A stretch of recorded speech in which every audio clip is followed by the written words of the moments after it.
नमस्कार। इस वक्त दुनिया की निगाहें टिकी हैं चीन के तियानजिन शहर पर, जहां एससीओ शिखर सम्मेलन की गहमा गहमी अपने चरम पर है। और आप देख रहे हैं हमारी विशेष पेशकश एससीओ में भारत की निर्णायक भूमिका। तियानजिन में शंघाई सहयोग संगठन यानी एससीओ का 25वां शिखर सम्मेलन हो रहा है।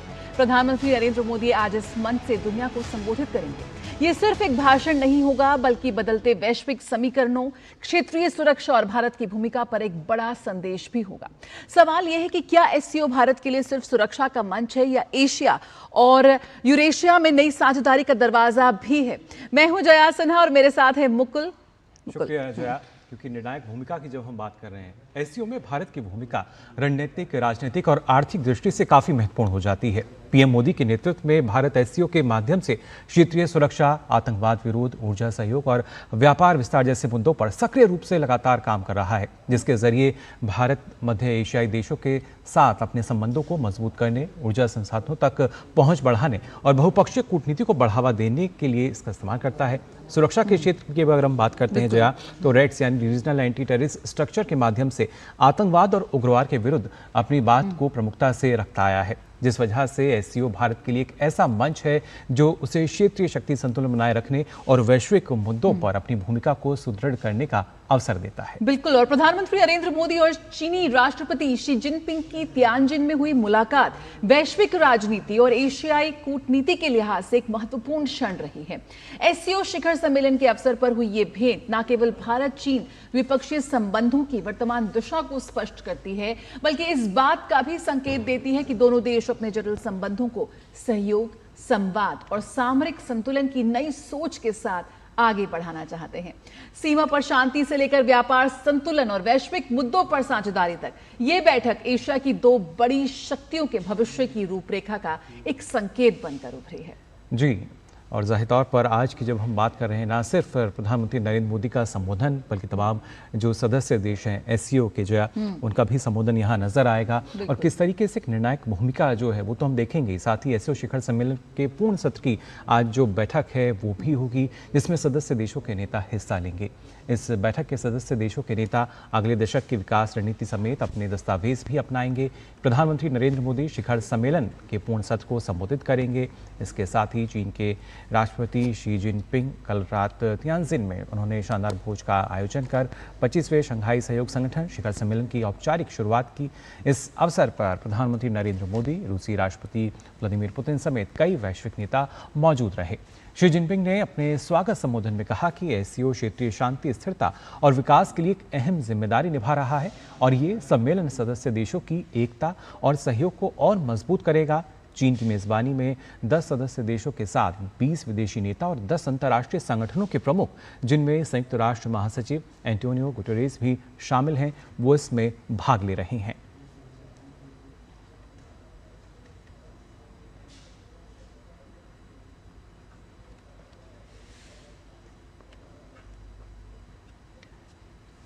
तो ये तस्वीरें हैं कल की, जो पूरे विश्व को एक संदेश दे रही हैं। एससीओ शिखर सम्मेलन इस वक्त इसका 25वां संस्करण चीन के तियानजिन शहर में पूरे जोरों शोर से आगे बढ़ रहा है। अगर हम बात करें आज की, तो इसके साथ ही आज तियानजिन में प्रधानमंत्री नरेंद्र मोदी और रूस के राष्ट्रपति व्लादिमीर पुतिन के बीच द्विपक्षीय बैठक होगी। एससीओ शिखर सम्मेलन की पूर्ण वो इस बैठक पर भी जो है टिकी हुई हैं कि क्या कुछ इस बैठक से निकल कर आता है, और हम भी इस पर पूरी जानकारी लगातार आपको देंगे। फिलहाल यहाँ पर हमारे साथ दो खास मेहमान जुड़े हैं, उनका परिचय आपसे हम करा देते हैं। हम खासतौर से कि किस तरीके से लगातार ये जो एससीओ की बैठक हो रही है कैसे काफ़ी महत्वपूर्ण रहती है। फिलहाल हमारे साथ एसआर तायल जी जुड़ चुके हैं, पूर्व राजनयिक हैं। बहुत बहुत स्वागत है आपका तायल जी।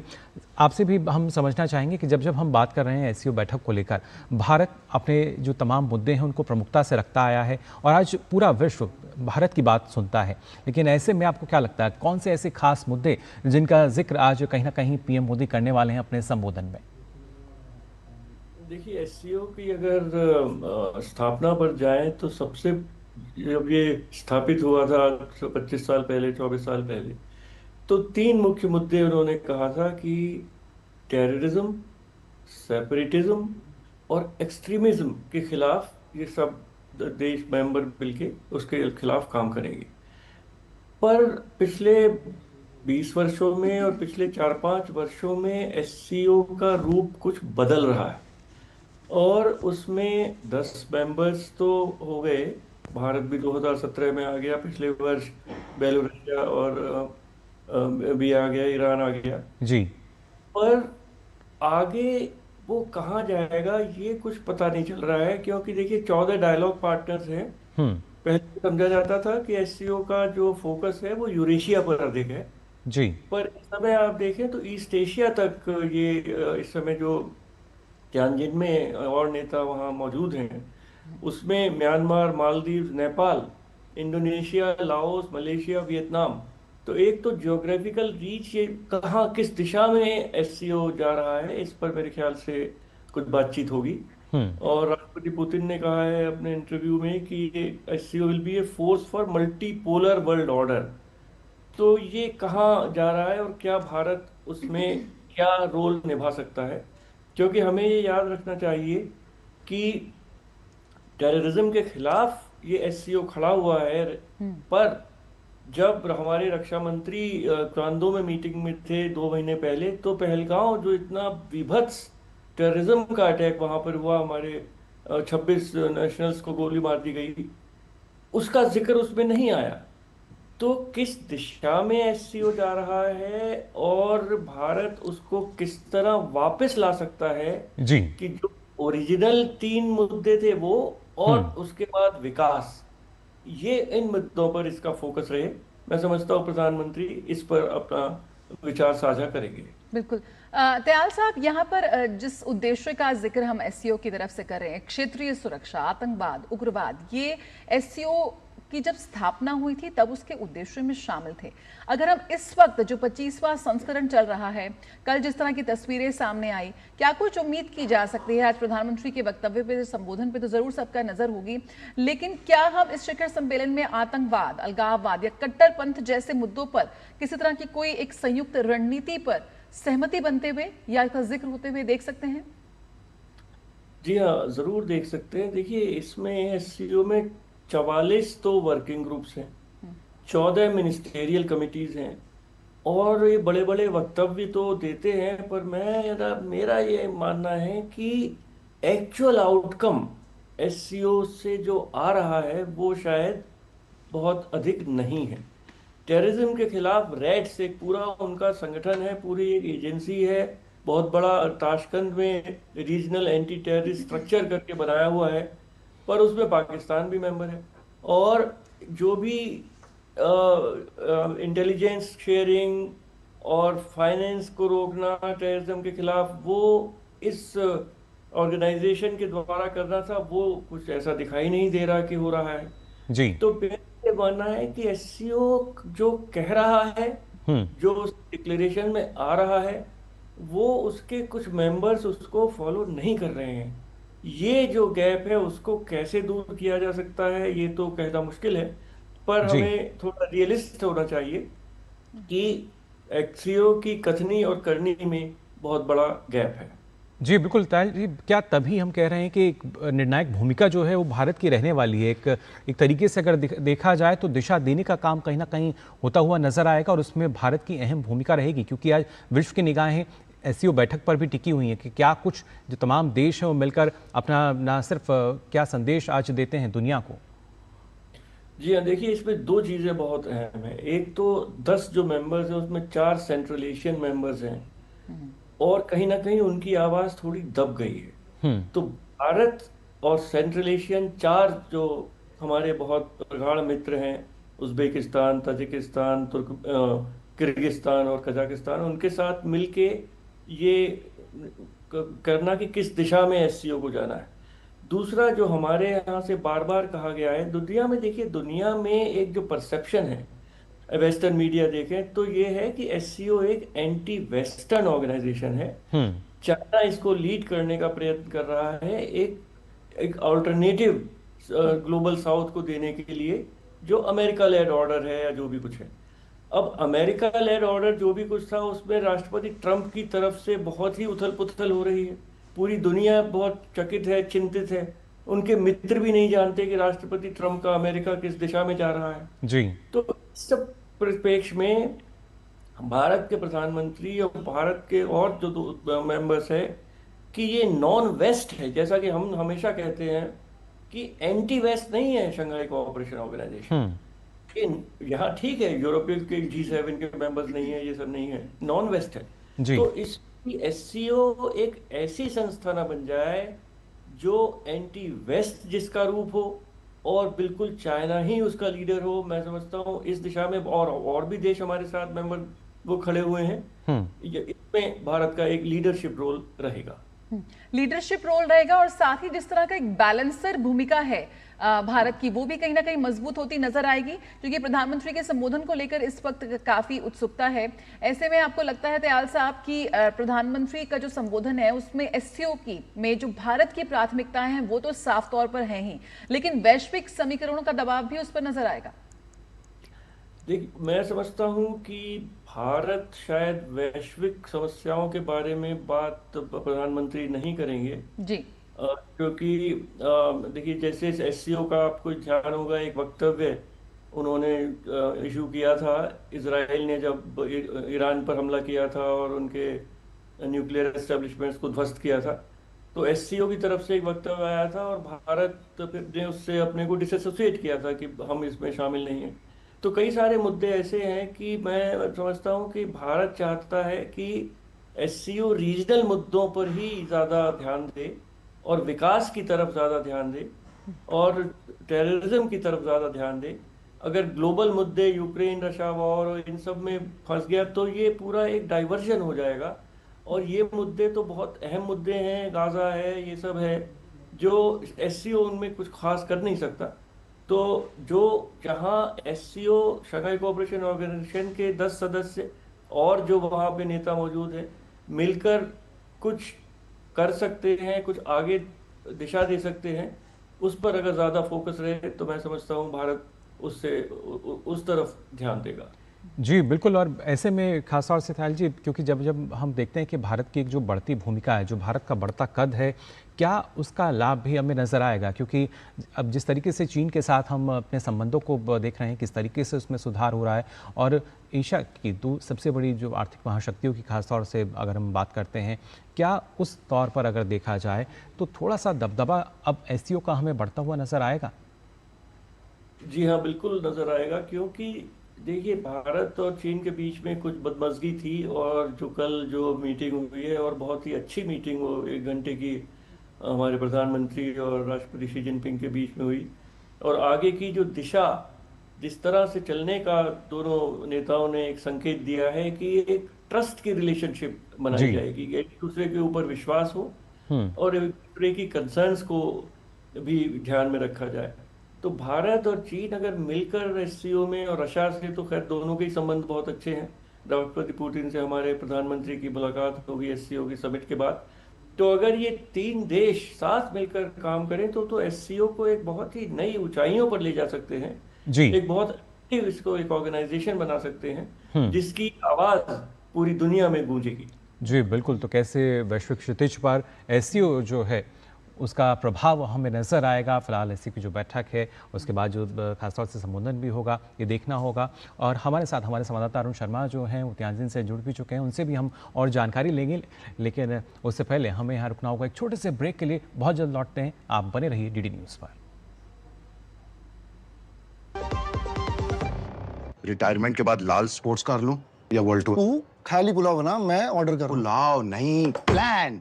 लाइफ इंश्योरेंस का रिटायरमेंट प्लान, गारंटीड पेंशन के साथ। सपनों को रखो सुरक्षित रिटायरमेंट प्लान के साथ। सबसे पहले लाइफ इंश्योरेंस। कम समय में ज्यादा मुनाफा, बस एक क्लिक में। कमाल है। अनजान लिंक्स पर क्लिक मत कीजिए। RBI कहता है जानकार बनिए, सतर्क रहिए।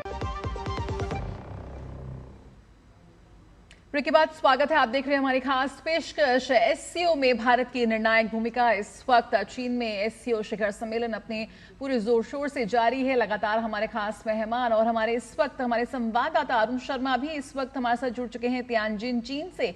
Arun, good morning. सबसे पहले आपसे जानना चाहेंगे कि आज का दिन काफी अहम है, क्या कुछ एजेंडा है आज के एक्शन प्लान में हमें देखने को मिलेगा SCO में?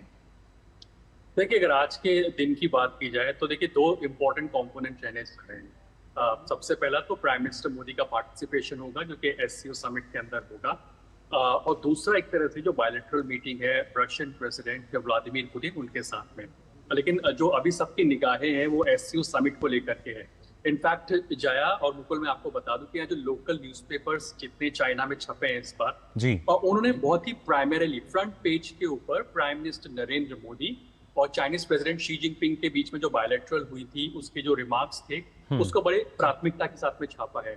चाइनीज मीडिया को जो बात काफी जो हाईलाइट जो यहाँ पे कर रही है वो प्राइम मिनिस्टर मोदी ने जो कहा है कि 2.8 बिलियन पीपल का जो उन्होंने जिक्र किया है, यानी कि इंडिया और चाइना के जो दोनों को पॉपुलेशन को एक क्लब करके बताया कि हम लोग को पीपल टू पीपल कनेक्ट को बढ़ाना, 2.8 बिलियन पीपल के भलाई के लिए हमें काम करना है। वो चाइनीज मीडिया ने यहाँ पे बहुत वाइडली इसको हाईलाइट किया है। दूसरा जो इम्पोर्टेंट बात यह है कि अब निगाहें प्राइम मिनिस्टर नरेंद्र मोदी के एक तरह से रिमार्क्स पर भी रहेंगी, क्योंकि इस बात को हम जानते हैं कि प्राइम मिनिस्टर मोदी जब भी इस तरह के मल्टीलैटरल प्लेटफॉर्म पर बातचीत करते हैं तो वो भारत का पक्ष तो रखते ही रखते हैं, लेकिन कैसे ग्लोबल गुड की बात हो सके उसकी बात को रखते हैं। जब एससीओ की चेयरमैनशिप भारत के पास में थी तो उन्होंने सिक्योर नाम का एक विजन दिया था, मंत्र दिया था, जो कि बहुत प्रोमिनेंट था, वो काफी ज्यादा अप्रिशिएट किया गया था एससीओ मेंबर्स के बीच में। आज जब प्राइम मिनिस्टर मोदी हालांकि जब एससीओ समिट के अंदर शिरकत कर रहे हैं तो एक तरह से हम जानते हैं कि जो पहलगाम टेरर अटैक हुआ है, जो क्रॉस बॉर्डर टेरर अटैक्स हुए हैं, उसके बाद में एससीओ समिट के अंदर भारत यहाँ पर एक तरह से शिरकत कर रहा है। अब ऐसे में आतंकवाद के मुद्दे को यहाँ बहुत ही इंपॉर्टेंटली लाया जा सकता है प्राइम मिनिस्टर नरेंद्र मोदी द्वारा। साथ ही साथ ये एक और चीज जो इम्पोर्टेंट यहाँ पे रह सकती है कि जो ग्लोबल गुड की हम लोग बात कर रहे हैं, जो वसुधैव कुटुंबकम की भारत बात कर रहा है, क्योंकि कल भी प्राइम मिनिस्टर नरेंद्र मोदी ने इस बात का जिक्र किया है कि जो हम लोग यहाँ पर फोकस कर रहे हैं इस एससीओ समिट के अंदर, तो कैसे ग्लोबल गुड के ऊपर फोकस किया जा सके, एससीओ मेंबर्स का जिससे भला हो सके उस बात पर फोकस रखा जा सके। तो आज जो इस नए एज के जो चैलेंजेस हैं, यानी कि साइबर सिक्योरिटी हो गया, डिजिटल इंफ्रास्ट्रक्चर को दुरुस्त करना हो गया, एआई यानी आर्टिफिशियल इंटेलिजेंस को कैसे बढ़ावा देना हो गया, कनेक्टिविटी, फिजिकल कनेक्टिविटी को कैसे और बेहतर किया जा सके, इस बात पर फोकस, और जो ग्लोबल सप्लाई चेन जो डिसरप्ट हो रही है स्पेसिफिकली पोस्ट जो टैरिफ वॉर की जो हम बात कर रहे हैं, तो उसके इम्पैक्ट से कैसे जूझा जा सके, उससे कैसे बचा जा सके, वो कहीं ना कहीं एससीओ समिट के फोकस में रह सकता है। लेकिन हाँ, जो सबकी निगाहें एक तरह से रहेंगी प्राइम मिनिस्टर नरेंद्र मोदी के वक्तव्य के ऊपर भी इस समय पर, और बहुत जल्द प्राइम मिनिस्टर मोदी यहाँ पर एससीओ समिट के वेन्यू पर पहुंचने वाले हैं। जी बिल्कुल अरुण, जिस तरीके से एक और सवाल आपसे मैं यहाँ लेना चाहूँगा, जैसे आपने बताया कि जब हम भारत की आतंकवाद के खिलाफ जीरो टॉलरेंस की नीति की बात करते हैं और वहाँ पर एससीओ में भी रेड्स की अगर खासतौर से बात की जाए, तो क्या किसी तरह का कुछ बदलाव जो है वहाँ नजर आ सकता है, या तमाम जो सदस्य देश हैं इस पर एक सहमति जो है कुछ बनती हुई नजर आएगी? देखिए, सहमति इसमें हर बार बनती है आतंकवाद को लेके। प्राइम मिनिस्टर मोदी ने कई मल्टीलैटरल प्लेटफॉर्म्स के ऊपर आतंकवाद का मुद्दा उठाया है। चाहे आप G20 समिट्स की बात कर लीजिए, इससे पहले उसमें भी आतंकवाद का मुद्दा उठाया हुआ है, क्रॉस बॉर्डर टेररिज्म का मुद्दा उठाया हुआ है, टेरर फाइनेंसिंग का मुद्दा उठाया हुआ है, ब्रिक्स जैसे फोरम पर भी उठाया हुआ, और एससीओ फोरम पर भी प्राइम मिनिस्टर मोदी पहले भी आतंकवाद का मुद्दा उठाते रहे हैं। रैट्स की जो मैकेनिज्म की बात कर रहे हैं, अब काफी कुछ फोकस होता है, लेकिन इस न्यू एज टेक्नोलॉजी के दौर के अंदर काफी कुछ बदल जाता है। आप इस बात को समझिए कि क्रिप्टो करेंसी है, उससे फाइनेंसिंग कई बार होती है, जब तक टेरर फाइनेंसिंग की बात होती है, क्योंकि तो प्राइम मिनिस्टर मोदी पहले भी इस बात को कई बार हाईलाइट कर चुके हैं। नंबर वन, एक तो गुड टेररिज्म और बैड टेररिज्म के बीच में डिफरेंस करना एक तरह से बंद होना चाहिए। ये नहीं हो सकता कि टेररिज्म का कोई एंगल अगर हमारे को सूट कर रहा है तो वो गुड टेररिज्म है, अदरवाइज वो बैड टेररिज्म है। आतंकवाद आतंकवाद होता है, अगर किसी की जान जाती है किसी भी गतिविधि के साथ में, तो वो आतंकवाद की श्रेणी में आता है, तो उसमें डिफरेंशिएशन देशों को नहीं करना चाहिए। इस बात पर फोकस। दूसरा इंपॉर्टेंट पॉइंट कि टेरर फाइनेंसिंग को कैसे रोका जा सके, इसमें एक तरह से एससीओ जो मेंबर्स है वो कैसे आम सहमति बना सकते हैं कि एटलीस्ट टेरर फाइनेंसिंग को रोका जा सके। लास्ट इंपॉर्टेंटली जो क्रॉस बॉर्डर टेररिज्म जो होता है उस पर कैसे लगाम लगाई जा सके, और रैट्स जैसा मैकेनिज्म बहुत ही इंपॉर्टेंट रोल प्ले इसके अंदर करता है। तो जाहिर सी बात है जब आतंकवाद का मुद्दा यहाँ इस एससीओ समिट पर बिल्कुल एक तरह से छाया रहेगा, बिकॉज आतंकवाद एक ऐसा मुद्दा है जिससे कई देश त्रस्त है, और भारत इससे पहले भी कई बार लीड कर चुका है आतंकवाद के मुद्दों को रखने की दिशा के अंदर, और कई बार एक्सपोज किया है मल्टीलैटरल प्लेटफॉर्म पर जो कि आतंकवाद को जिनके सर जमीन पर एक तरह से आतंकवाद पनप रहा है और जो आतंकवाद को पनाह दे रहे हैं। तो जाहिर सी बात है आतंकवाद का एक बहुत प्रोमिनेंट मुद्दा रहेगा एससीओ समिट के अंदर। बिल्कुल, अब देखना होगा कि भारत के आतंकवाद या उग्रवाद के इस मुद्दे पर कितना ठोस सहयोग यहाँ एससीओ समिट से उन्हें तब नजर आएगा। साथ ही अरुण, एक और इम्पोर्टेंट जो फैक्टर है वो ये है कि व्यापार पर इस वक्त नजरें हैं, तो किस तरह से आर्थिक और सांस्कृतिक साझेदारी यहाँ पर बढ़ाते हुए नजर आएंगे, कैसे क्षेत्रीय व्यापार के और नए अवसर यहाँ पर भारत भी तलाश रहा है, उस लिहाज से क्या कुछ बहुत ज्यादा उम्मीद हम यहाँ पर कर सकते हैं, किस तरह के बेहतर समझौते पर, किस तरह के एवेन्यूज यहाँ पर इंडिया टैप करने की कोशिश में है? देखिए, यहाँ जब मेरी कुछ जर्नलिस्ट से बात हुई थी एससीओ समिट वेन्यू के अंदर, तो वहाँ एक प्रोमिनेंट पॉइंट निकल करके आया था कि इंडियन इकोनॉमी जो 7.8% की ग्रोथ से ग्रो करती है, तो उस पर लोगों का कहना था कि फास्टेस्ट ग्रोइंग इकोनॉमी इंडिया है। और भारत के भी जब इतने शानदार आंकड़े आते हैं जीडीपी को लेकर के, ग्रोथ को लेकर के, तो भारत भी बहुत कॉन्फिडेंट होकर के मल्टीलैटरल प्लेटफॉर्म पर जाता है। लोग भारत की तरफ निगाहें रखते हैं एक मार्केट के तौर पर, क्योंकि आज की तारीख के अंदर आप देख रहे हैं कि ग्लोबल स्लो डाउन चल रहा है। आप देखिए यूरोप की बात कर लीजिए, वो स्लो डाउन से परेशान है। आप यूएसए की बात कर लीजिए, वो तो खुद अपना डेट टू जीडीपी रेशियो अगर उसका आप देखेंगे तो वो उससे काफी ज्यादा परेशान है। उसका डेट और कर्जा इतना ज्यादा है कि उनको प्रिंट करने पड़ते हैं डॉलर्स, तो वो उससे ज्यादा परेशान है। वो भी कहीं ना कहीं मार्केट्स तलाश रहे हैं। तो एक तरह से हर देश एक तरह से इस समय पर मार्केट्स की तलाश कर रहा है। अब इस समय पर भारत एक बहुत लुक्रेटिव मार्केट है, बिकॉज भारत दुनिया भर को डेमोक्रेसी देता है, डेमोग्राफिक डिविडेंड देता है, और एक तरह से क्वालिटी और एक तरह से इकोनॉमिक मैन पावर पूरी दुनिया को देता है। तो वो एक तरह से आकर्षण का केंद्र बना हुआ है। एप्पल जैसा जो ब्रांड हो गया वो भारत में इन्वेस्टेड रहता है। उन पर कितना प्रेशर पड़ता है कि आप भारत में से वाइंड अप कीजिए, लेकिन वो भारत को छोड़ करके नहीं जाता है, इन्वेस्टेड रहता है। टेस्ला जैसे यूएस की कंपनी भी भारत में आकर के अपनी कैपेसिटीज को बढ़ा रही है। आप देखिए जो सेमीकंडक्टर जो कंपनीज हैं वो ताइवान बेस्ड कंपनीज है, फॉक्सकॉन देख लीजिए, वो कहीं ना कहीं कैपेसिटीज को या कोलैबोरेट करके भारत में इन्वेस्टमेंट की दिशा के अंदर आगे आने की रणनीति बना रहे हैं। तो इस समय पर देखिए जो तमाम जो देश है वो मार्केट की तलाश करे, भारत एक बहुत बड़ा लुक्रेटिव मार्केट साबित होता है। तो उसी दिशा के अंदर प्राइम मिनिस्टर मोदी पहले भी कह चुके हैं, भारत कह चुका है कि आप make in India, you come and make in India and make for the world, तो आप दुनिया के लिए बनाइए। तो उसी चीज को जो इकोनॉमिक एंगल की हम लोग बात करें तो भारत अपनी जो इंडिया ग्रोथ स्टोरी है उसको हाईलाइट करेगा इस मंच के ऊपर, और जाहिर सी बात है दुनिया को भी एक तरह से आमंत्रित करेगा कि आइए भारत के अंदर निवेश कीजिए, बिकॉज हमें इकोनॉमिक कैपेसिटीज बढ़ाने की जरूरत है। और साथ साथ जो टैरिफ के बाद का जो इम्पैक्ट देखने को मिल रहा है, तो भारत एक बहुत ही लुक्रेटिव मार्केट साबित हो सकता है। और एक भारत और इनफैक्ट भारत भी नए मार्केट्स को तलाश कर सकता है। जो सेंट्रल एशियन कंट्रीज हैं जो कि बहुत ही अनटैप्ड मार्केट है, काफी ज्यादा पोटेंशियल है, तो वो भी कहीं ना कहीं भारत भी कहीं ना कहीं न्यू मार्केट्स और न्यू एवेन्यूज को तलाशता हुआ दिखाई देगा। बिल्कुल, जाहिर तौर पर तो कहीं ना कहीं अब देखना होगा, भरोसेमंद सहयोगी के रूप में भारत को देखा जाता है, और एक ऐसी अर्थव्यवस्था जो कि सबसे तेज़ी से उभरती हुई नज़र आती है। इसी वजह से आकर्षण जो है वो और भी ज़्यादा बढ़ जाता है। इस पर आगे भी हम बात करेंगे, और हमारे साथ प्रोफेसर राहुल मिश्रा भी जुड़ चुके हैं school of international studies JNU से। राहुल जी, आपका भी बहुत बहुत स्वागत है डीडी न्यूज़ पर। आपके साथ भी हम चर्चा अपनी जो है वो जारी रखेंगे, लेकिन एक छोटे से ब्रेक के लिए और हमें यहाँ रुकना होगा। फिलहाल रुक रहे हैं छोटे से ब्रेक के लिए, जल्द लौटते हैं। डॉक्टर दादू, ये प्रीमियम क्या होता है? बेटा, प्रीमियम मतलब समझ लो पेट्रोल। जब तक कार में पेट्रोल है तब तक कार चलेगी, पेट्रोल खत्म कार स्टॉप। पर पापा, इस बार पेट्रोल खत्म होने पर भी कार चलती रहेगी। वो कैसे? LIC के जीवन लाभ में प्रीमियम पेमेंट हो जाए स्टॉप, पर पॉलिसी के फायदे चलते रहते हैं। मतलब अब लाइफ की गाड़ी चलेगी नॉन स्टॉप। LIC हर पल आपके साथ।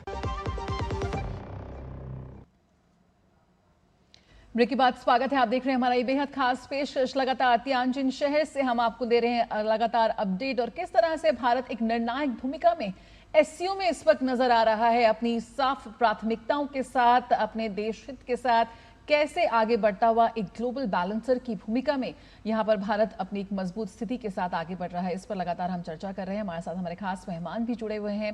Professor Rahul Mishra, school of international studies JNU के साथ हमारे साथ जुड़ चुके हैं। साथ ही दयाल साहब हैं, अरुण शर्मा भी हमारे साथ जुड़े हुए हैं तियानजिन से। अरुण, आपके पास आएंगे, लेकिन यहाँ पर प्रोफेसर मिश्रा इस वक्त जो हमारे साथ जुड़ गए उनसे बात कर लेते हैं। प्रोफेसर मिश्रा, कल की तस्वीरें हमने लगातार देखी हैं SCO समिट से जो आई, राष्ट्रपति शी जिनपिंग के साथ प्रधानमंत्री नरेंद्र मोदी की जो मुलाकात रही वो काफ़ी सुर्खियों में रही। आज जिस तरह से हमें खबर मिल रही है, तमाम चीनी अखबारों ने भी इस मुलाकात को काफ़ी प्रमुखता से उठाया है। आज प्रधानमंत्री का संबोधन भी हम देखेंगे SCO समिट में। किस तरह से देख रहे हैं इस वक्त जो SCO समिट से जिस तरह के संकेत इस वक्त निकल कर आ रहे हैं, कैसे उनका आकलन करें हम? देखिए, जहां तक अंतर्राष्ट्रीय परिवेश का सवाल है, SCO के देशों के लिए, खासतौर पर चीन जो इस बार की शिखर वार्ता का मेजबान है, उसके लिए ये एक अच्छी खबर है कि भारत और अमेरिका के साथ जो ट्रेड के मामले में जो तल्खी हुई है, उससे चीन ये महसूस करता है कि उसकी शक्ति बढ़ेगी, SCO पे एक ज़्यादा फोकस होगा। और मुझे लगता है कि प्रधानमंत्री मोदी के संबोधन से पहले ही भारत और चीन के बीच में संबंधों में जो नई जो एक गर्माहट आ रही है, वो कहीं ना कहीं इस पूरे कॉन्टेक्स्ट में देखी जाएगी। दूसरा ये है कि SCO जैसे संगठन में भारत ने हमेशा से ही 2005 में जब ऑब्जर्वर स्टेटस मिला था, तब से लेकर के पिछले 20 साल में भारत ने हमेशा से ही SCO को प्राथमिकता दी गई है क्षेत्रीय संगठनों के मामले में। और भारत ने हमेशा जो भी कॉमन शेयर्ड जो गोल्स हैं, ग्लोबल कॉमन्स हैं, रीजनल प्रायोरिटीज हैं, सभी क्षेत्रों में भारत ने आतंकवाद के अलावा भी कनेक्टिविटी हो गया, ऊर्जा की सप्लाई हो गई, पारस्परिक जो व्यापार है उसको बढ़ाने की बात हो गई, सभी क्षेत्रों में भारत ने कोशिश की है। तो मुझे लगता है कि ये तीनों ही चीज, प्रधानमंत्री मोदी ने विदेश नीति में 3 T's की बात की है, ट्रेड, टूरिज्म और टेक्नोलॉजी। मुझे लगता है कि SCO में वो टूरिज्म की जगह वो तीसरा T टेररिज्म होता है। तो ट्रेड, टेक्नोलॉजी और टेररिज्म, इन 3 चीजों पे बहुत ज्यादा फोकस होगा। और SCO के देशों को भी ये कहीं ना कहीं अब ये एहसास अच्छी तरह हो रहा होगा कि भारत के कंसर्न्स जो हैं आतंकवाद को लेकर के, उसको एक गंभीरता से उसको एड्रेस किया जाए, तभी भारत SCO या चीन या भारत चीन रूस की जो बात हो रही है, सभी संगठनों में और सभी इनिशिएटिव्स में भारत दिलचस्पी लेगा जी। एक उभरती हुई महाशक्ति के रूप में भारत को ये देश देखते हैं और उसके कंसर्न्स को भी वो मेरे ख्याल से ज्यादा गंभीरता से समझेंगे और उस पर ईमानदारी से काम करेंगे। जी बिल्कुल। साथ ही पटेल साहब, आपसे भी जानना चाहूँगा, क्योंकि ना सिर्फ उभरती हुई अर्थव्यवस्था, वहाँ तो हम कह सकते हैं भारत एक मजबूत स्थिति में है ही वैश्विक मंच पर, लेकिन जब एक सॉफ्ट पावर की हम बात करते हैं, उस लिहाज से अगर देखा जाए तो किस तरीके से जो SCO के सदस्य देश हैं वहाँ पर भारत की भूमिका जो है और भी महत्वपूर्ण हो जाती है? जी हाँ, और भारत ने जिस तरह से SCO के साथ जो अपना एंगेजमेंट किया है, वो इस तरह किया है कि कैसे भारत दूसरे देशों की, दूसरे मेंबर्स की सहायता कर सकता है, मदद कर सकता है और साथ चल सकता है। अगर आप 2023 का जब हमने ही होस्ट किया था, भारत ने ही होस्ट किया था, वर्चुअली होस्ट किया था SCO समिट जी, और प्रधानमंत्री का संबोधन को याद करें तो उन्होंने इंटरनेशनल सोलर अलायंस की बात की थी, coalition for disaster resilient infrastructure, yoga और मिलेट्स की बात की थी जी, ग्लोबल बायोफ्यूल अलायंस की बात की थी, वो प्रपोज किया था, इंटरनेशनल बिग कैट अलायंस में भारत का बहुत बड़ा रोल है, डिजिटल पब्लिक इंफ्रास्ट्रक्चर, ये तो भारत का पूरे विश्व को, पूरे ग्लोबल साउथ को ऑफर है कि जितना हमने सॉफ्टवेयर डेवलप किया हो, चाहे वो आधार कार्ड हो, UPI पेमेंट हो, वो हम ग्लोबल साउथ के देशों से साझा करने के लिए तैयार है और बहुत देश इन्होंने इस ऑफर को एक्सेप्ट किया है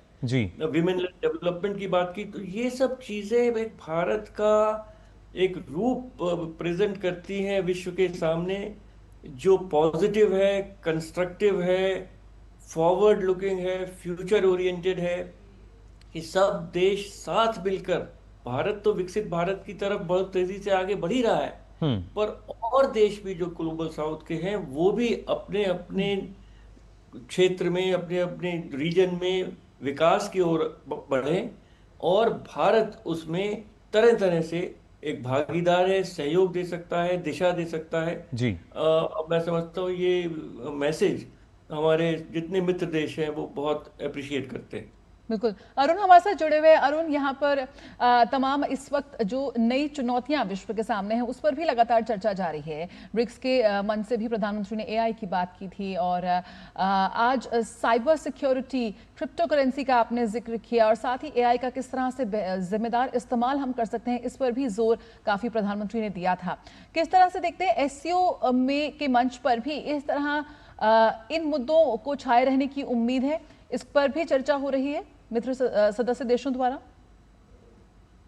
बिल्कुल जया, यहाँ पर एससीओ के अंदर एक बात कही जा रही है कि when tradition meets technology we see some beautiful pictures.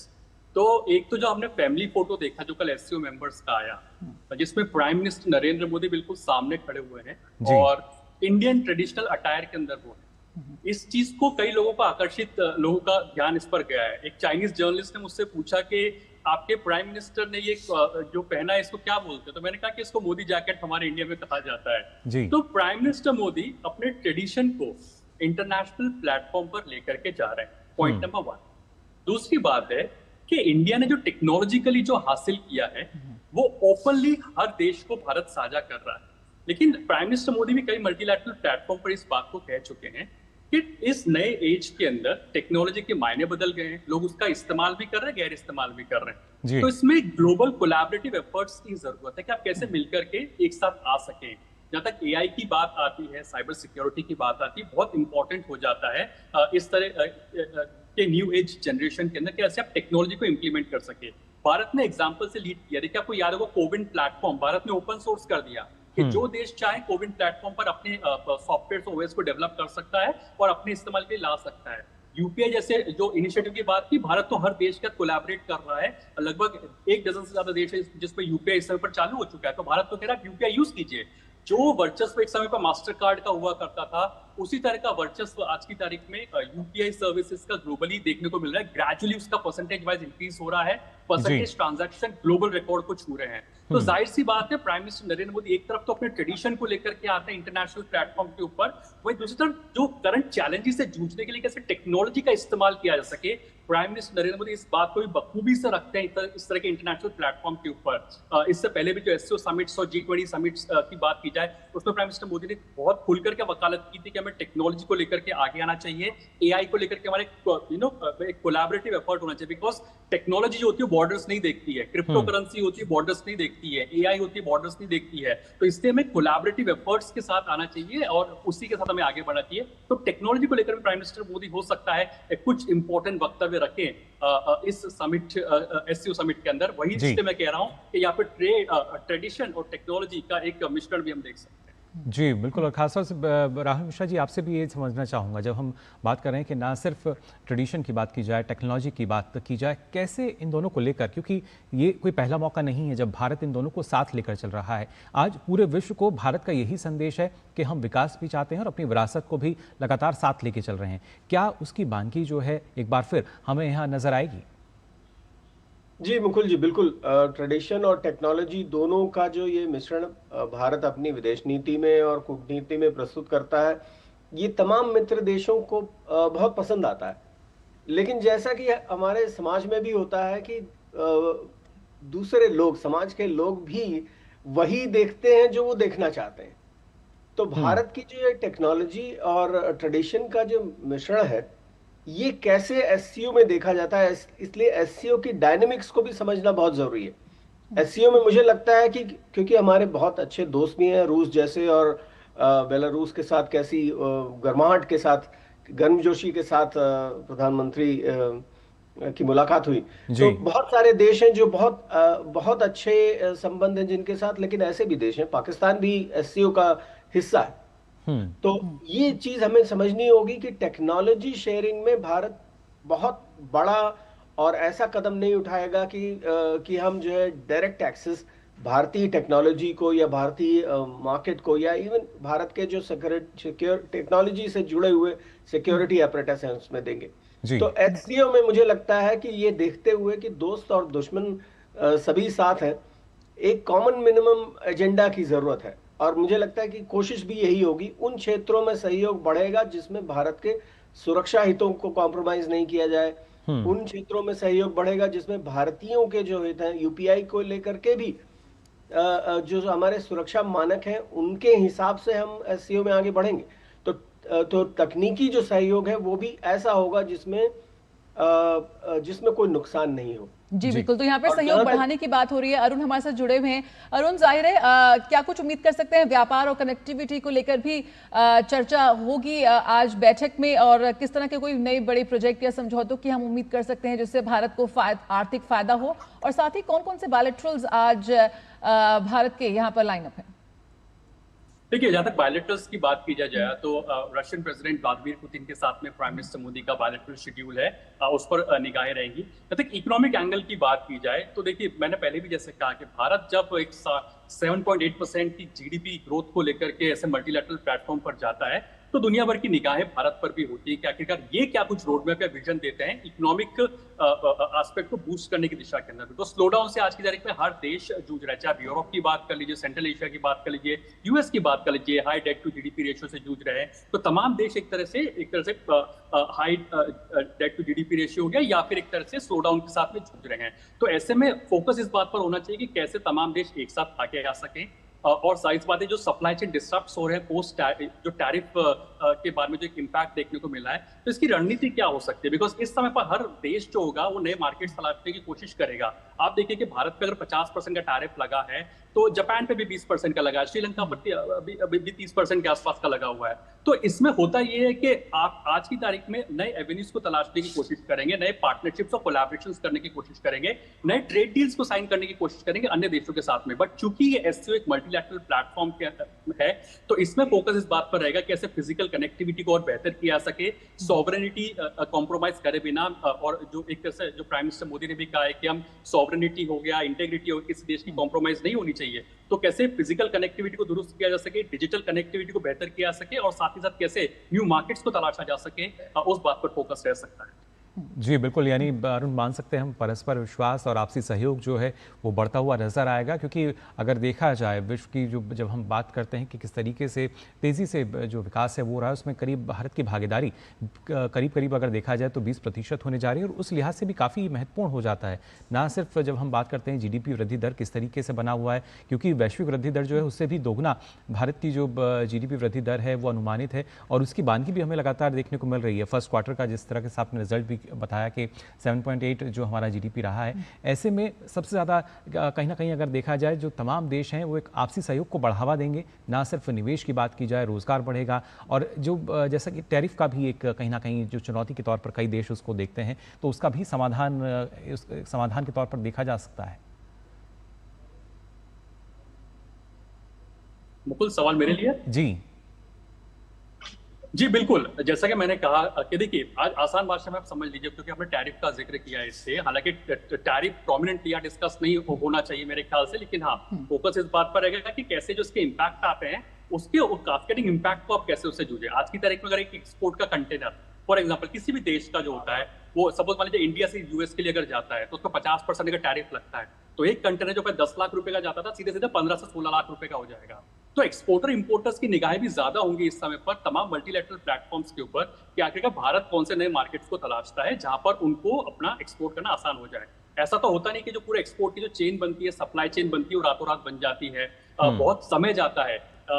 एक एक्सपोर्टर और इंपोर्टर के बीच में ट्रस्ट का रिश्ता होता है, उनके बीच में संबंध स्थापित होते हैं कि कैसे वो हम लोग आदान प्रदान करेंगे अपने सामान का, तो उस पर काफी महीने और काफी साल लग जाते हैं। तो ऐसी नई सप्लाई चेन्स को क्रिएट करना, उस बात पर फोकस रह सकता है। कौन से ऐसे लुक्रेटिव मार्केट्स हैं जो भारत के साथ में एमिकेबल हो और जहां पर लॉन्ग टर्म हम लोग एक तरह से सप्लाई चेन्स को क्रिएट कर सके, उस बात पर फोकस रह सकता है। सेंट्रल एशियन कंट्रीज बहुत ही एक तरह से अनटैप्ड मार्केट है इस समय पर। भारत पूरी तरह से फोकस करेगा कि सेंट्रल एशियन कंट्रीज के साथ में ज्यादा एंगेजमेंट हो, उनके साथ में कहीं ना कहीं कैसे मार्केट जो उनका है उसको टैप किया जा सके, इस बात पर भी फोकस रह सकता है। तो जाहिर सी बात है अगर इकोनॉमी की बात की जाएगी तो सप्लाई चेन को कैसे दुरुस्त रखा जा सके, हमारे देश के जो व्यापारी वर्ग है उनके हितों को कैसे ध्यान में रखा जा सके, इस बात पर फोकस कहीं ना कहीं रहता हुआ दिखाई देगा। बिकॉज ये चिंता एक देश के लिए हर देश की एक तरह से चिंता है।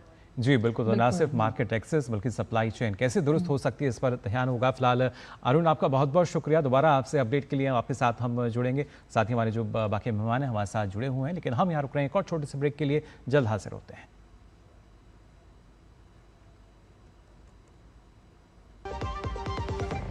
सोच रहा हूँ टर्म लाइफ इंश्योरेंस ले लूं ताकि मेरे बाद फैमिली को पैसों की कमी ना हो। सुन, तू भी ले ले। अबे जल्दी क्या है, बाद में देख लेंगे। आराम से आराम से आराम से। अपने कुणाल को हार्ट अटैक आ गया यार। पॉलिसी बाजार पर 1 करोड़ का टर्म लाइफ इंश्योरेंस सिर्फ 480 रुपए महीने से शुरू। दादू ये प्रीमियम क्या होता है? बेटा प्रीमियम मतलब समझ लो पेट्रोल। जब तक कार में पेट्रोल है तब तक कार चलेगी, पेट्रोल खत्म कार स्टॉप। पर पापा, इस बार पेट्रोल खत्म होने पर भी कार चलती रहेगी। वो कैसे? LIC के जीवन लाभ में प्रीमियम पेमेंट हो जाए स्टॉप, पर पॉलिसी के फायदे चलते रहते हैं। मतलब अब लाइफ की गाड़ी चलेगी नॉन स्टॉप। LIC हर पल आपके साथ। ब्रेक के बाद स्वागत है, आप देख रहे हैं हमारी खास पेशकश भारत की निर्णायक भूमिका SCO में। SCO एक ऐसा संगठन है जो सिर्फ एक सुरक्षा मंच से आगे बढ़कर आज सदस्य देशों के लिए आर्थिक और सांस्कृतिक साझेदारी के लिए भी एक महत्वपूर्ण अवसर तलाशता हुआ बन सकता है। जिस तरह की तस्वीरें कल से सामने आ रही हैं, वैश्विक परिदृश्य की कहीं ना कहीं छाया जरूर पड़ रही है, लेकिन अब तक कहें तो सकारात्मक संकेत जरूर सामने आ रहे हैं। बिल्कुल जया, ना सिर्फ सकारात्मक संकेत बल्कि खासतौर से 3 बिंदु अगर हम देखते हैं यहाँ पे, हमें ट्रेड नजर आता है, टेक्नोलॉजी नजर आती है और उसके साथ साथ टेररिज्म, यानी कैसे वहाँ पर कोई जो एक आम सहमति है वो बनती हुई नजर आएगी। क्योंकि आज जिस तरीके की वैश्विक परिस्थितियाँ बनी हुई हैं, कहीं ना कहीं हर एक देश में कई तरह की चुनौतियाँ चल रही हैं और कैसे उनका समाधान भारत खोज सकता है, इस पर सभी का ध्यान होगा। हमारे साथ दोनों खास मेहमान जुड़े हुए हैं, प्रोफेसर राहुल मिश्रा और ताल साहब हमारे साथ जुड़े हुए हैं। यहाँ ताल साहब आपके पास आना चाहूँगा मैं, क्योंकि जिस तरीके से जब हम बात करते हैं कि जो फिलहाल वैश्विक मंच पर भू राजनीतिक परिस्थितियाँ बनी हुई हैं, कहीं ना कहीं हर एक देश जो है कई तरह की चुनौतियां सबके सामने हैं और ऐसे में समाधान के तौर पर भारत की जो भूमिका है वो अब उभरती हुई नजर आती है। भारत को एक बेहतर ना सिर्फ विकल्प बल्कि अगर सहयोगी कहें तो वो ज़्यादा सही है, बेहतर सहयोगी देश के रूप में अब हर एक देश जो है वो देख रहा है, क्योंकि लगातार भारत इस तरह के विकल्प, इस तरह के समाधान दे रहा है। क्या यही वजह है कि भारत जो है कहीं ना कहीं एक वैश्विक नेतृत्व की क्षमता जो है वो आज भारत के लिए कही जा रही है? देखिए, वैश्विक नेतृत्व की बात तो अलग चीज़ है और मैं नहीं समझता कि शायद भारत उसको चाहता भी है, क्योंकि हम सब को अपना मित्र समझते हैं, सबको अपना भाई समझते हैं। पूरे ग्लोबल साउथ का हर देश अपनी तरह से इम्पोर्टेंट है, पर भारत अब चौथी सबसे बड़ी अर्थव्यवस्था है, भारत के पास टेक्नोलॉजी है, भारत के पास टैलेंट है और भारत का बहुत बड़ा मार्केट है, 140 करोड़ लोगों का मार्केट है। वो लोगों और देशों को आकर्षित करता है भारत की तरफ। उसके अलावा भारत का एक बहुत पॉजिटिव एजेंडा है, हेल्पफुल एजेंडा है कि सब देशों का विकास हो। उसका एक अपना एक वसुधैव कुटुंबकम का एक अपना एक अट्रैक्शन है। तो ये सब जो चीजें हैं वो, और अपना हमारा बहुत बड़ा इकोनॉमी भी बहुत बड़ी है, लोग भी हैं, पुराना सिविलाइजेशन है, तो इन सब चीज़ों को अगर इकट्ठा देखें तो विश्व के मंच पर भारत का एक स्थान है जो बहुत ही यूनिक है, बहुत स्पेशल है और बहुत ऊंचा है। आज देखिए, हर विश्व की G20 हो, G7 में भी बुलाया जाता है, हर जगह भारत का प्रेजेंस है और भारत को बुलाया जाता है और भारत के प्रधानमंत्री का जो भी संदेश होता है उसको बहुत ध्यान से सुना जाता है। यहाँ बिल्कुल। तो प्रोफेसर मिश्रा भी हमारे साथ जुड़े हुए हैं। प्रोफेसर मिश्रा, यहाँ पर यूक्रेन के राष्ट्रपति जेलेंस्की ने प्रधानमंत्री नरेंद्र मोदी से फोन पर बात की। रूस यूक्रेन संघर्ष के दौरान लगातार प्रधानमंत्री नरेंद्र मोदी शांति के पक्षधर रहे हैं और इस पर लगातार चर्चा भी होती रही है दोनों ही नेतृत्व के साथ, प्रधानमंत्री मोदी की लगातार। आज रूस के साथ द्विपक्षीय वार्ता को लेकर सभी की निगाहें टिकी हुई हैं। क्या कुछ हम उम्मीद कर सकते हैं? कल जो दोनों के हैंडशेक की तस्वीरें आई थी, छोटी सी मुलाकात की तस्वीरें आई थी, वो हमने देखी थी, लेकिन मुख्य जो बातचीत है वो आज होनी है। क्या कुछ उम्मीद कर सकते हैं? देखिए जया जी, भारत और रूस के बीच में संबंध पहले से ही बहुत मजबूत थे। ऑपरेशन सिंदूर में हमने देखा कि कैसे रूस की तकनीक ने भारत का न सिर्फ भारत की सुरक्षा को बढ़ाया बल्कि भारत की आक्रामक क्षमता को भी बढ़ाया।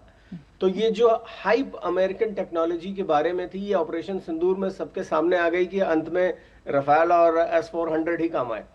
जी, जहां तक सवाल ये यूक्रेन का जो कॉन्टेक्स्ट है और भारत रूस की जो दोस्ती है, इसको तो भारत और रूस तो सिर्फ एक सकारात्मक ढंग से एक दूसरे के साथ काम कर रहे हैं और सब्सटेंटिव इश्यूज पे काम कर रहे हैं, लेकिन जिस तरह की प्रतिक्रिया दूसरे देशों में हो रही है भारत और रूस की दोस्ती को लेके, उसने मुझे लगता है कि इसको और ज्यादा इसका प्रभाव और बढ़ा दिया है। तो आज भारत बिना कुछ इस क्षेत्र में बहुत कुछ अपने को प्रोजेक्ट किए बिना, हमारी प्रोपेगेंडा की विदेश नीति में कोई जगह भी नहीं है, लेकिन भारत का जो रोल है रूस और यूक्रेन के युद्ध के बीच में, उनकी जो मीडिएशंस, उनके जो बीच में जो अभी शांति वार्ता होने की कोशिश की जा रही है उसमें भी, और एक पोटेंशियल रोल जेलेंस्की बार बार अगर कह रहे हैं कि भारत के साथ बात करना है और भारत के साथ ये करना है, तो उनको एक चीज का इस बात का बहुत अच्छा अंदाजा है कि भारत का एक सकारात्मक प्रभाव रूस के ऊपर हो सकता है और शांति की पहल हो सकती है जिसमें ट्रांजैक्शनल डील ना हो, जिसमें ऐसा ना हो कि यूक्रेन से जो है वो कुछ लिया जाए और बदले में शांति दी जाए। जहां तक भारत रूस द्विपक्षीय संबंधों का सवाल है, राष्ट्रपति पुतिन दिसंबर में भारत आ रहे हैं, उसके संदर्भ में मुझे लगता है कुछ बातें दोनों देशों के नेताओं के बीच में होंगी, और भारत और रूस में जो EU है, यूरेशियन इकोनॉमिक यूनियन है, उसके संदर्भ में भी मुझे लगता है कुछ बात भले ही इनफॉर्मल तौर पे शीर्ष नेताओं के बीच में हो, लेकिन उस पे भारत का फोकस बहुत अच्छा होने वाला है, क्योंकि रूस भी चाहता है कि एक नया मुक्त व्यापार समझौता इसको आगे बढ़ाया जाए, EU को, यूरेशियन इकोनॉमिक यूनियन को, और भारत की उसमें अगर मजबूत भागीदारी होगी तो जैसा एम्बेसडर तयाल ने कहा कि 140 करोड़ का मार्केट अपने आप में बहुत सारे छोटे देशों का जो टैरिफ का संकट है उसको दूर करने में मदद करेगा। तो ये बहुत महत्वपूर्ण बैठक है भारत और रूस के बीच में जो बायलैटरल लेवल पे होगी। साथ ही साथ एक और बात मैं कहना चाहता हूँ कि पिछले बहुत साल, बहुत दशकों में हमने देखा कि चीन ने कभी भारत को वो स्थान देने की मंशा नहीं जाहिर की कि भारत भी एक ग्लोबल लीडर के तौर पे, ग्लोबल साउथ का एक रिप्रेजेंटेटिव के तौर पे निखर के आए। जी, तो इस बार वो मुझे लगता है कि अगर आप चीन के न्यूज़पेपर्स को देखिए, सभी में, पीपल्स डेली हो या ग्लोबल टाइम्स हो, सभी में अचानक वो सुर बदल गए हैं और बात ये हो रही कि ग्लोबल साउथ में भारत और चीन ये सबसे महत्वपूर्ण देश हैं, ये दोनों नेतृत्व करेंगे। तो ये चीन की जो विदेश नीति है और उसमें भारत को लेके जो परिवर्तन हो रहे हैं, ये मुझे लगता है बहुत कीनली हमें ऑब्जर्व करने की जरूरत है। ये बड़ा परिवर्तन होने जा रहा है। जी बिल्कुल, और ख़ासतौर से अपने आप में एक महत्वपूर्ण है कि किस तरीके से आज भारत की एक निर्णायक भूमिका जो है वो हर जगह नज़र आती है, ना सिर्फ जब हम द्विपक्षीय संबंधों की बात करते हैं बल्कि इसके साथ साथ कैसे और वो तमाम देश जो कि एससीओ के सदस्य देश हैं उनकी बेहतरी के लिए, उनके विकास के लिए भी लगातार भारत जो है वो कदम उठाता आया है। और ख़ासतौर से साहब, अगर क्योंकि जब हम बात कर रहे हैं कि जो दूसरे देश हैं उनके लिए भी, क्योंकि भारत के लिहाज से जो कोई भी देश है वो छोटा नहीं है, लेकिन अगर किसी को ज़रूरत है तो कई ऐसे देश हैं जिनके लिए भारत जो है फर्स्ट रिस्पॉन्डर के तौर पर नज़र आया है। क्या ये भी एक भूमिका भारत की है जिस वजह से बाकी देशों से अलग नज़र आता है आज भारत? जी हाँ, भारत की हमेशा देखिए, चाहे वो सुनामी रही हो पहले, चाहे नेपाल में भूकंप रहा हो, मालदीव में पानी की समस्या थी कुछ साल पहले, तो भारत का एक जो ये हम एक्शन से दिखाते हैं कि किस तरह हम हर देश के साथ खड़े हुए हैं, अपने नेबरहुड में सब देशों के साथ खड़े हुए हैं, अगर उनके जब भी कभी किसी चीज़ की आवश्यकता होती है। फिर एक विकास, किस तरह आगे विकास हो और तेजी से विकास हो, उसमें भारत की एक भूमिका है। भारत का अपना अचीवमेंट है जी, भारत का अपना ट्रैक रिकॉर्ड है, वो भी हम दूसरों देशों के साथ साझा करने के लिए तैयार हैं। यहाँ और मैं प्रोफेसर मिश्रा ने अभी पीछे कहा था कि पाकिस्तान, कुछ ऐसे देश हैं एससीओ में जिनके साथ हमें टेक्नोलॉजी साझा करने में मुश्किल होगा। तो यहाँ मैं कहना चाहूँगा कि एससीओ के थ्रू डिलीवरी नहीं है। जो भी दिशा निर्देश एक एससीओ देता है अपने डॉक्यूमेंट्स या डिक्लेरेशन से, पर रेट्स के अलावा और कोई ऐसा नहीं है। जैसे ब्रिक्स में तो न्यू होती है जी, जाहिर तौर पर कर रहा है, पर बाकी बायलैटरली जो भी एग्जीक्यूशन होगा, जो भी डिलीवरी होगी, जो एक्चुअल काम होगा वो विकास की ओर, वो बायलैटरली होगा। बिल्कुल, तो उस पर हमारी निगाहें होंगी। प्रोफेसर मिश्रा, आपने यहाँ पर चीन के न्यूज़पेपर्स का जिक्र किया और जो सकारात्मक संकेत मिल रहे हैं उसका भी जिक्र किया। एक प्रतिद्वंदी नहीं बल्कि एक सहयोगी के रूप में कैसे आगे बढ़ सकते हैं? कल दोनों ही शीर्ष नेतृत्व के जो बातें सामने आई, जो दोनों के बयान सामने आए, उसको लेकर भी काफ़ी उत्सुकता और उम्मीदें बढ़ी हैं। किस तरह से आप देखते हैं दोनों देशों के बीच लगातार विभिन्न पक्षों पर, विभिन्न मसलों पर लगातार बातचीत हो रही है? बात हो सीमा सुरक्षा की, जिसको लेकर 24 दौर की वार्ता हो चुकी है, या फिर निवेश घाटे को एक संतुलन में लाने की, इस पर भी लगातार चर्चा हो रही है। किस तरह से उस दिशा में एक ठोस कदम के साथ आगे बढ़ते हुए हम देख सकते हैं एससीओ समिट को इस वक्त, और खासतौर पर कल की मुलाकात? देखिए, एससीओ समिट में जो बातचीत हो रही है वो तो हमारे सामने है, बहुपक्षीय मल्टीलैटरल लेवल पे बातें हो रही हैं, लेकिन भारत और चीन के संबंधों में जो मुझे लगता है, प्रधानमंत्री मोदी ने कहा कि भारत और चीन के संबंध किसी थर्ड पार्टी से इन्फ्लुएंस नहीं होने चाहिए, किसी तीसरे देश की वजह से। और ये बहुत अच्छा सिग्नल है। दो खास उसमें देश हैं, पहला पाकिस्तान है और दूसरा अमेरिका है। तो हमें दोनों ही उसमें, अगर भारत और चीन के संबंध सिर्फ द्विपक्षीय संबंधों पे और बाकियों को हम सिर्फ एक कार्ड समझें, एक फैक्टर समझें बायलैटरल रिलेशनशिप में, तो इससे अच्छा कुछ नहीं हो सकता है।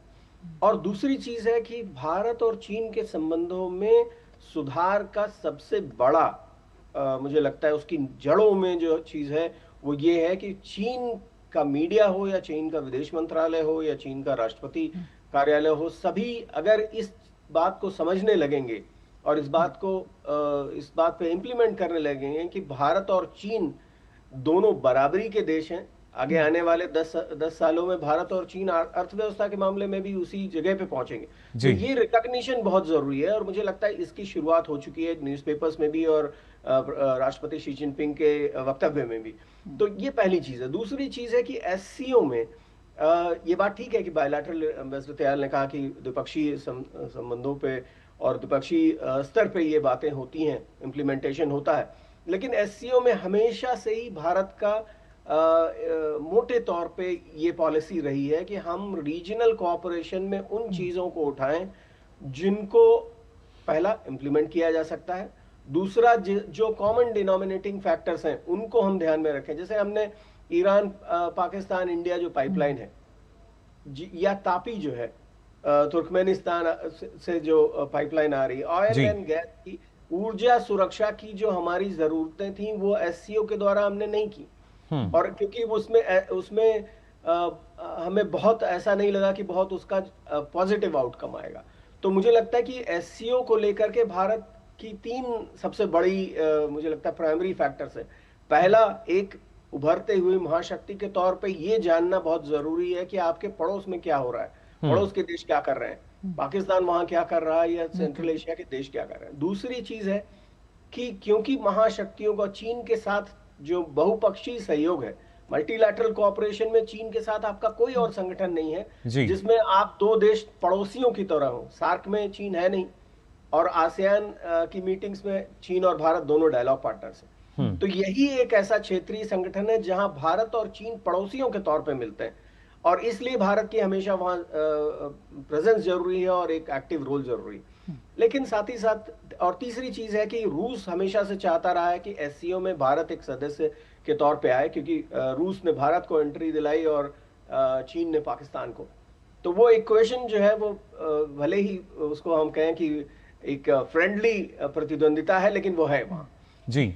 तो कॉमन जो ऐसे एरियाज हैं जिसमें भारत, पाकिस्तान, चीन, टर्की भी इसमें इंटरेस्ट ले रहा है, सभी अगर साथ काम कर सके तो एससीओ का बहुत भला होगा और इसके सदस्य देशों का भी बहुत फायदा होगा और यही भारत का मुझे लगता है फोकस होगा। बिल्कुल। त्याल साहब, यहाँ पे क्षेत्रीय सुरक्षा की बात हो रही है, क्षेत्रीय स्थिरता की बात हो रही है, पाकिस्तान भी इसका सदस्य है, उस पर भी चर्चा हो रही है, लेकिन साथ साथ बेलारूस की बात करें, ईरान और अफगानिस्तान जैसे देश भी एससीओ के सदस्य हैं। किस लिहाज से आप इसको देखते हैं, इन देशों की भागीदारी को भी, और क्षेत्रीय स्थिरता के लिहाज से कितना अभाव पड़ता नजर आएगा? लेकिन उससे पहले आपको तस्वीरें हम यहाँ दिखा देते हैं कि किस तरीके से एससीओ के जो सदस्य देश हैं उनकी जो फ़ोटो है वो सामने आ रही है, और इन तस्वीरों में भी आप देख सकते हैं तमाम विश्व की नेता ये एससीओ सदस्य देशों के प्रधानमंत्री नरेंद्र मोदी, चीन के राष्ट्रपति शी जिनपिंग और रूसी राष्ट्रपति पुतिन। इसके अलावा भी तमाम जो सदस्य देशों के शीर्ष नेतृत्व है वो यहाँ मौजूद।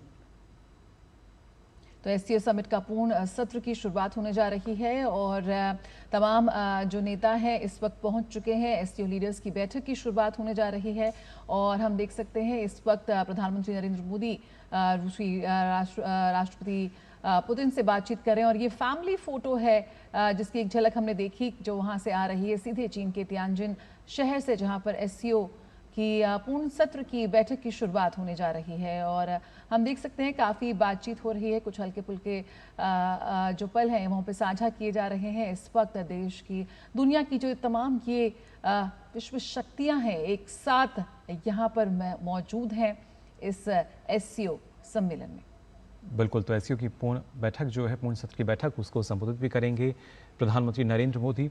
और उससे पहले की ये तस्वीरें, क्योंकि जो बैठक है एससीओ लीडर्स की वो शुरू हो चुकी है, उससे पहले फैमिली फ़ोटो कही जाती है जहाँ पे तमाम जो नेतृत्व है खासतौर से एससीओ के सदस्य देश हैं वो उनकी तस्वीर अपने आप में बताती हुई, और कैसे इन तस्वीरों में भी आप देख सकते हैं प्रधानमंत्री नरेंद्र मोदी की मौजूदगी किस तरीके से ना सिर्फ जो द्विपक्षीय संबंधों की हम बात करते हैं बल्कि एक मैत्रीपूर्ण संबंध जो हैं वो जो है हमें नज़र आते हैं। इन तस्वीरों को अगर देखा जाए किस तरीके से बातचीत की बात अगर यहाँ कही जाए, दोनों नेताओं के साथ जिस तरीके से बातचीत करते हुए नज़र आ रहे हैं, संवाद करते हुए नज़र आ रहे हैं प्रधानमंत्री, बिल्कुल बेहद शक्तिशाली हैं ये तस्वीरें, क्योंकि एससीओ एक ऐसा संगठन जिसकी स्थापना आतंकवाद से लड़ने के लिए हुई थी, लेकिन आज ये एशिया के सबसे बड़े और सबसे प्रभावशाली मंचों में से एक बन चुका है। और आज एशिया, अगर हम बात करें, भारत की बात करें, तो सिर्फ एक ग्लोबल साउथ की आवाज़ को मुखर करने की बात नहीं है, कैसे पूरे विश्व में आज ये एशियाई देश प्रमुखता से अपना प्रभुत्व, अपनी मौजूदगी दर्ज करा रहे हैं, उसी का संदेश देती हैं ये तस्वीरें। बिल्कुल, तो एससीओ समिट का पूर्ण सत्र आज, जिसमें जो लीडर्स की बैठक है एससीओ के लीडर्स, ये बैठक शुरू हो चुकी है तियानजिन में और प्रधानमंत्री नरेंद्र मोदी भी इसको संबोधित करेंगे। लेकिन उससे पहले ये तस्वीर जहाँ पे आप देख सकते हैं प्रधानमंत्री नरेंद्र मोदी, रूस के राष्ट्रपति पुतिन और साथ ही चीन के राष्ट्रपति शी जिनपिंग जो हैं वो मौजूद हैं। और अपने आप में काफ़ी, अगर इन तस्वीरों की ज़ाहिर तौर पर जो हम मान सकते हैं कि अब शायद सुर्खियों में भी ये तस्वीरें नज़र आएंगी कि किस तरीके से भारत का जो दबदबा है वो भी नज़र आता है और प्रधानमंत्री नरेंद्र मोदी का जो नेतृत्व है, कैसे उस दूरदर्शी नेतृत्व की जो क्षमता है वो आज नज़र आती है, जब दो बड़ी महाशक्तियों के साथ भारत मिलकर खड़ा हुआ है और एक तीसरी आर्थिक शक्ति के रूप में उसको भी देखा जाता है। हालांकि अभी हम विश्व की चौथी आर्थिक महाशक्ति बन चुके हैं, लेकिन जल्द ही तीसरी की तरफ अग्रसर भी हैं और उसी वजह से लगातार भारत का जो दबदबा है, जो परचम है, वो लहराता हुआ नजर आता है वैश्विक मंच पर। बिल्कुल, यहाँ भारत जो एक अपनी स्वतंत्र विदेश नीति के लिए जाना जाता है, विस्तारवादी नीति के लिए नहीं, विश्वास की नीति के लिए, आज वसुधैव कुटुंबकम के जिस मंत्र के साथ, जिस संदेश के साथ प्रधानमंत्री नरेंद्र मोदी दुनिया में मौजूद हर एक वैश्विक मंच पर जो जाते हैं, कहीं ना कहीं वो विश्वास, एक बेहद विश्वसनीय सहयोगी दोस्त के रूप में प्रधानमंत्री नरेंद्र मोदी ने जो भारत की तस्वीर को और मजबूती प्रदान की है, उसकी झलक कहीं ना कहीं साफ तौर पर नजर आती है। आपसी विश्वास, मित्रता और एक ऐसे अच्छे पड़ोसी और एक अच्छे साझेदार की भावना को मजबूती प्रदान कर रही हैं तस्वीरें। आज विभिन्न क्षेत्रों में कैसे सदस्य देश एक प्रभावी सहयोग को प्रोत्साहित कर सकते हैं, बात हो राजनीति की, बात हो व्यापार की, बात हो अर्थव्यवस्था की, विज्ञान की, प्रौद्योगिकी की, संस्कृति की, शिक्षा की, ऊर्जा की, कनेक्टिविटी की, परिवहन की, पर्यटन की, पर्यावरण संरक्षण की, तमाम ऐसे मुद्दे हैं जिन पर आज ये मजबूत देश मंथन करते हुए नजर आएंगे, बातचीत करते नजर आएंगे। कैसे एससीओ के माध्यम से शांति, सुरक्षा और स्थिरता को एक संयुक्त रूप से हम सुनिश्चित कर सकते हैं, इसी की एक सशक्त उदाहरण पेश करते नजर आएंगे ये तमाम सदस्य देश आज जो एक तस्वीर का हिस्सा बने हुए हैं। कैसे एक लोकतांत्रिक, निष्पक्ष और तर्कसंगत राजनीतिक और आर्थिक अंतर्राष्ट्रीय व्यवस्था को हम बढ़ावा दे सकते हैं, भारत आज इसकी भी एक झलक प्रस्तुत करेगा। जाहिर तौर पर इस बात की बानगी कि कैसे आज भारत जो है वो वैश्विक मंच पर अपनी बात को प्रमुखता से रखता है और भारत की बात को सुना जाता है, समझा जाता है और भारत की जो नीतियां हैं उनकी सराहना भी की जाती है। और यही वजह है कि पीएम मोदी के नेतृत्व में लगातार भारत का जो विकास है वो काफ़ी तेज़ रफ्तार से हमें नज़र आता है। और ऐसे में एससीओ लीडर्स की जो बैठक है ये काफ़ी महत्वपूर्ण हो जाती है। तमाम अहम मुद्दे जो घोषणा पत्र निकल कर आएगा एससीओ बैठक के बाद, क्या कुछ वो होगा, और उससे भी ज़्यादा महत्वपूर्ण जो यहाँ पर संबोधन होगा प्रधानमंत्री नरेंद्र मोदी का।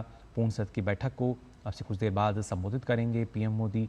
फिलहाल ये बैठक शुरू हो चुकी है जिसमें ना सिर्फ जो तमाम देश हैं उनके हितों को लेकर चर्चा की जाएगी, कैसे आपसी सहयोग को बढ़ाया जा सकता है, अलग अलग मुद्दे अगर खासतौर से देखे जाएं, फिर आर्थिक रूप से बात की जाए, रक्षा सुरक्षा की बात करें, ऊर्जा सुरक्षा की बात की जाए, कैसे एक दूसरे के प्रति जो सहयोग है उसको बढ़ाया जा सकता है, कैसे उसका लाभ तमाम देशों को मिल सकता है और कैसे जो एससीओ सदस्य देशों से अलग तमाम देश हैं क्या वहाँ भी जो निर्भरता है कुछ कम होती नज़र आएगी या नहीं, क्योंकि एक बेहतर विकल्प के रूप में जब देखा जाता है कैसे मार्केट एक्सेस मिलेगा और कैसे इसके साथ साथ जो सप्लाई चेन जो है वो बेहतर हो सकती है। ज़ाहिर तौर पर इसका ध्यान कहीं ना कहीं भारत रख रहा है और वही तस्वीरों में भी यहाँ झलकता हुआ नजर आ रहा है। बिल्कुल, आज चीन में तियानजिन में हो रहे शंघाई सहयोग संगठन के शिखर सम्मेलन की जो मुख्य सत्र है उसकी शुरुआत होने जा रही है और हम देख सकते हैं तस्वीरों में प्रधानमंत्री नरेंद्र मोदी और रूस के राष्ट्रपति व्लादिमीर पुतिन और शी जिनपिंग भी हमें नजर आ रहे थे। और राष्ट्रपति व्लादिमीर पुतिन से एससीओ समिट से इतर भी प्रधानमंत्री नरेंद्र मोदी की बातचीत होगी, उनकी मुलाकात होगी, द्विपक्षीय वार्ता होगी। दोनों नेताओं के बीच यूक्रेन संघर्ष की बात करें या टैरिफ वॉर की बात करें, इसको लेकर चर्चा हो सकती है, इसको लेकर कयास लगाए जा रहे हैं। साथ ही सबकी निगाहें इस पे भी टिकी हैं कि आज एससीओ शिखर सम्मेलन में प्रधानमंत्री मोदी संबोधित करने जा रहे हैं, क्या कुछ उनके संबोधन में होगा इस पर भी हमारी नजर होगी। और हमारे साथ हमारे खास मेहमान प्रोफेसर राहुल मिश्रा जुड़े हुए हैं, साथ ही स्वागत करना चाहेंगे पूर्व राजनयिक अशोक सज्जनहार जी भी इस वक्त हमारे साथ जुड़ चुके हैं। बहुत बहुत स्वागत है सर आपका हमारे इस खास पेशकश में जुड़ने के लिए। यहाँ पर एससीओ शिखर सम्मेलन चल रहा है और हम खास तौर पर यहाँ पर फोकस कर रहे हैं कि कैसे भारत एक निर्णायक भूमिका में यहाँ पर साफ तौर पर नजर आ रहा है। आज पूरा विश्व भारत की तरफ बेहद विश्वास के साथ, भरोसे के साथ देखता है। जिस तरह की उभरती अर्थव्यवस्था भारत है, जिस तरह से तमाम क्षेत्रों पर बात करें, रेटिंग एजेंसी से लेकर तमाम एजेंसी तक, जिस तरह से एक बहुत ही सकारात्मक तस्वीर यहाँ पर भारत की वैश्विक मंच पर निकल कर आ रही है, क्या कुछ उम्मीद कर सकते हैं प्रधानमंत्री के संबोधन पर आज सबकी नजरें? क्या लगता है आपको, क्या कुछ मुख्य एजेंडा होगा, क्या कुछ मुख्य बातें हैं जो उनके संबोधन में नजर आ सकती हैं? जी बहुत धन्यवाद जया जी मुझे आमंत्रित करने के लिए। आपने बिल्कुल ठीक कहा, सबकी नजरें एक तो प्रधानमंत्री मोदी, क्योंकि वो एक भारत एक बहुत महत्वपूर्ण सदस्य है शंघाई कोऑपरेशन ऑर्गेनाइजेशन का, तो उसमें प्रधानमंत्री मोदी क्या कहेंगे। और वो केवल मेरे विचार से उसका सिग्निफिकेंस, रेलेवेंस केवल एससीओ के लिए नहीं होगा, परंतु वो उनका जो संबोधन होगा पूरे विश्व के लिए होगा। और मेरे विचार से ज़रूर आतंकवाद के बारे में तो वो बिल्कुल ज़रूर कहेंगे और ग्लोबल साउथ की भी बात करेंगे, क्योंकि हमको सबको मालूम है जो भारत ने voice of the global south summit सबसे पहले प्रारंभ किया था जब भारत की G20 की प्रेसिडेंसी आई थी 2023 में, तो 10 दिन के अंदर ही हमने पहला voice of the global south summit किया और उसके बाद अब 2 और हो चुके हैं। तो ग्लोबल साउथ के बारे में, उनके हितों के बारे में और उनको क्या जो हमको पूरे विश्व में सुख, शांति, पीस, ट्रैंक्विलिटी, स्टेबिलिटी और प्रॉस्पेरिटी चाहिए। और दूसरा है जो इकोनॉमिक स्टेबिलिटी भी होनी चाहिए और जो उथल पुथल हो रही है उसके विरुद्ध भी वो ज़रूर मेरे विचार से प्रधानमंत्री अपने बिना किसी देश का नाम लिए, वो तो ऐसे मंचों पर या कभी भी ऐसे नहीं कहा जाता है, परंतु सारे एससीओ के देश, सारे ग्लोबल साउथ के देश वो मिलकर इससे कैसे जूझ सकते हैं। उसके बाद मेरे विचार से क्लाइमेट चेंज पर भी ज़रूर उनका मत होगा और भारत क्या कर सकता है एससीओ में। भारत की हमने इसका सम्मेलन का अध्यक्ष थे हम 2023 में और बहुत नए नए कदम उठाए थे हमने, यूथ को लेकर, स्टार्टअप्स को लेकर, ट्रेडिशनल मेडिसिन को लेकर, बुद्धिस्ट हेरिटेज को लेकर। तो उन सब के बारे में भी प्रधानमंत्री मोदी कहेंगे जो हम क्या कर सकते हैं। भारत की उभरती अर्थव्यवस्था किस प्रकार से योगदान कर सकती है ग्लोबल साउथ के देशों की बेहतरी के लिए, और कैसे हम सभी को साथ मिला सकते हैं। मेरे विचार से बहुत ही महत्वपूर्ण होगा। परंतु उससे भी ज़्यादा अगर मैं कहूँ, आखिरी शब्द, जो ये तस्वीरें आप दिखा रहे हैं जया जी, मुकुल जी, इसमें ये मेरे विचार से पूरे विश्व के और अमेरिका के मानस पटल पर बहुत ही अमिट छाप छोड़ेंगी, क्योंकि वो जो अमेरिका जो चाहता था, जिस प्रकार के हम वक्तव्य सुन रहे हैं न केवल राष्ट्रपति डोनाल्ड ट्रंप से, परंतु पीटर नवारो और उनके जो एड्स हैं, तो वो दबाव से भारत का जो पॉलिसी है, नीति है, उसको बदल देंगे। तो उनको ये मालूम चल जाना चाहिए जो दबाव से भारत कुछ नहीं करेगा। भारत अपने हितों को आगे ले जाने के लिए सदैव सक्रिय रहेगा। जी बिल्कुल। और खासतौर से राहुल जी, कहीं ना कहीं जैसा अशोक जी ने कहा कि ये जो तस्वीरें हैं अपने आप में बहुत कुछ बयां कर रही हैं, और इन तस्वीरों के बाद जाहिर तौर पर वैश्विक मंच की अगर खासतौर से बात की जाए, विश्व में थोड़ी सी हलचल ज़रूर नज़र आएगी कि किस तरीके से तीन जो महाशक्तियाँ हैं एक होती हुई नज़र आ रही हैं, और इसका प्रभाव कहाँ तक पड़ सकता है। राहुल जी। जी बिल्कुल। ये तस्वीरें निश्चित तौर पे वॉशिंगटन में और दुनिया के तमाम पश्चिम के तमाम देशों को ये एक तरह से मुझे लगता है कि विचलित करेंगी, क्योंकि प्रधानमंत्री मोदी की जो तमाम जो एससीओ के देश हैं उनके साथ बातचीत में सिर्फ यही नहीं दिख रहा है कि वो लोग साथ खड़े हैं और कुछ बातें कर रहे हैं, बल्कि इसमें एक वार्मथ जो दिख रही है वो बहुत महत्वपूर्ण है। और जहां तक अमेरिका का सवाल है और भारत अमेरिका के संबंधों में जो तल्खी का सवाल है, मुझे लगता है कि जानिसार अख्तर की एक जो 2 लाइनें हैं कि जरा सी बात पे हर रस्म तोड़ आया था, दिले तबाह ने कैसा मिजाज पाया था। तो ट्रंप साहब यही सोचेंगे इन चीजों को देख के कि भारत जैसे देश को टैरिफ को लेकर के और तमाम जो स्टेटमेंट्स आ रहे हैं उसको लेकर के भारत को परेशान नहीं किया जा सकता। भारत को मोमेंटरली आप एक ऐसा स्टेज में ला सकते हैं, लेकिन दुनिया के तमाम देश, सभी महाशक्तियां भारत को एंगेज करना चाहती हैं। अर्थव्यवस्था भारत की ऐसी है, मार्केट भारत का ऐसा है, डिफेंस की कैपेबिलिटीज इतनी है कि उसमें बहुत डैमेज नहीं होगा भारत को। और एससीओ में साफ तौर पर दिख रहा है कि कैसे तमाम देशों के साथ हमारा सहयोग न सिर्फ आगे बढ़ रहा है, बल्कि इसमें बहुत विकास की और बहुत आगे बढ़ने की पॉसिबिलिटीज हैं। तो एससीओ में मुझे लगता है कलेक्टिवली बहुत सारे काम ऐसे होंगे, जॉइंट स्टेटमेंट जो आएगा उसमें बहुत सारी चीजें ऐसी होंगी जो साझा सहयोग को आगे बढ़ाने की बात करेंगी, अर्थव्यवस्थाओं को मजबूत बनाने की बात करेंगी, और जो शेयर्ड चैलेंजेस हैं, चाहे वो क्लाइमेट चेंज हो, चाहे वो कनेक्टिविटी हो, या ट्रेड को बढ़ाना हो, रीजनल ट्रेड को बढ़ाना हो, उन तमाम मुद्दों पे आतंकवाद तो सबसे ऊपर रहेगा ही भारत की प्राथमिकताओं में। तो इन तमाम चीजों पे बात होगी। मुझे लगता है कि प्रधानमंत्री कनेक्टिविटी के बारे में और ऊर्जा के बारे में भी कहीं ना कहीं इन चीजों को रेखांकित करेंगे कि एससीओ से भारत को कनेक्टिविटी और ऊर्जा सुरक्षा भी चाहिए। भारत की ये उम्मीद है कि सभी देश मिलकर काम करेंगे और इन कंसर्न्स को भी एड्रेस किया जाएगा। बिल्कुल। और आतंकवाद पे मुझे लगता है कि एक बड़ा स्टेटमेंट आना चाहिए। बिल्कुल। तो ये तस्वीरें क्या कुछ संदेश यहाँ पर विश्व को दे रही है, इस पर लगातार हम बातचीत करते रहेंगे। आप हमारे खास मेहमान हमारे साथ जुड़े रहेंगे, लेकिन रुकेंगे एक छोटे से ब्रेक के लिए। जल्द हाजिर होते हैं, आप बने रहिए डीटी न्यूज के साथ।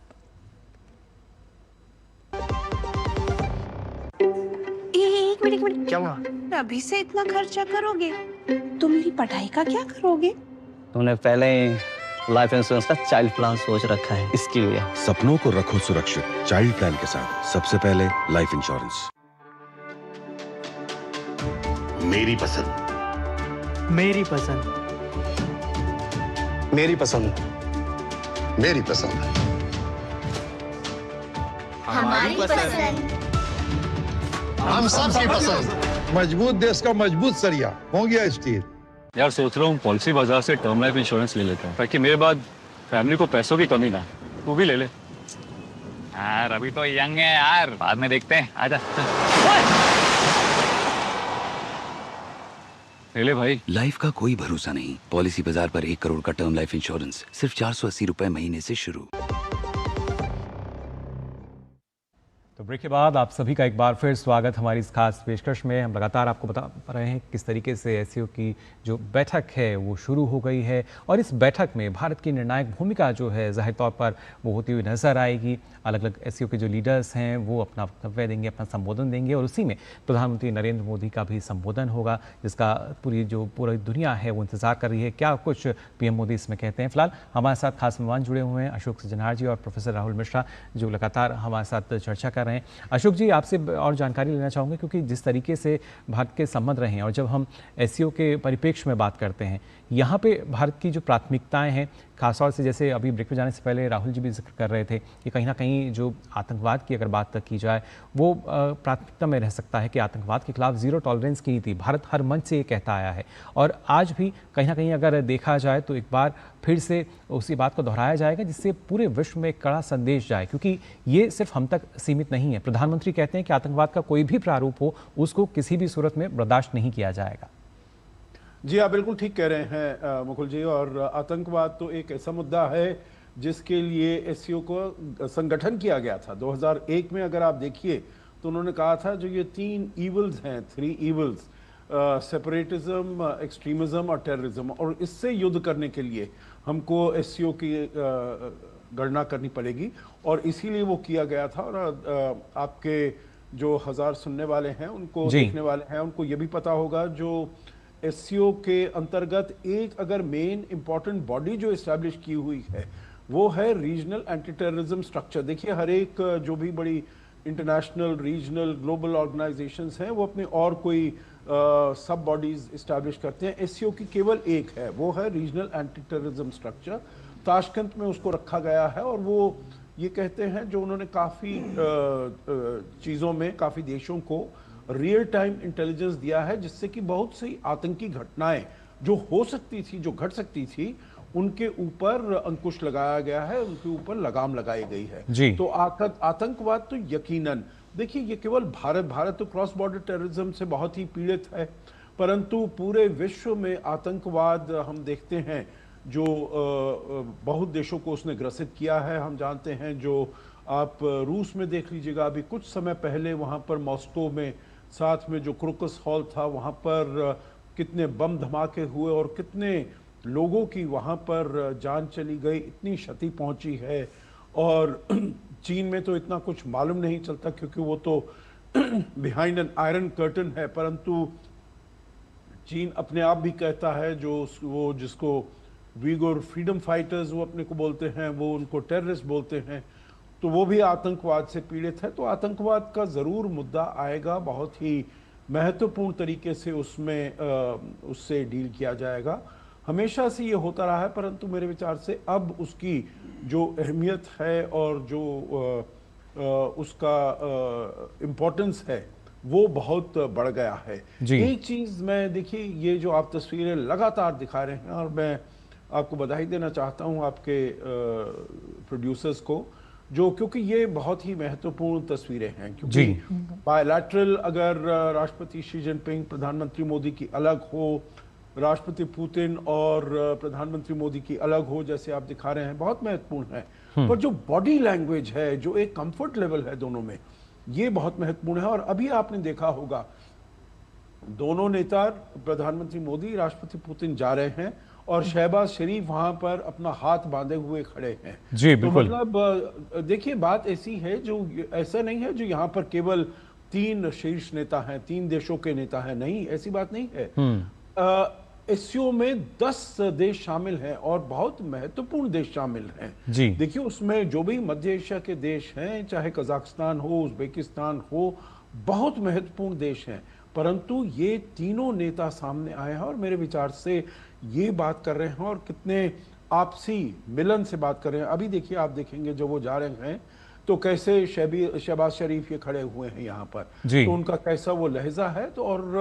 तो इसी से मालूम चलता है जो भारत का कद, प्रधानमंत्री मोदी का कद यहाँ पर एससीओ के शिखर सम्मेलन में कितना बड़ा है, कितना ऊंचा बना है।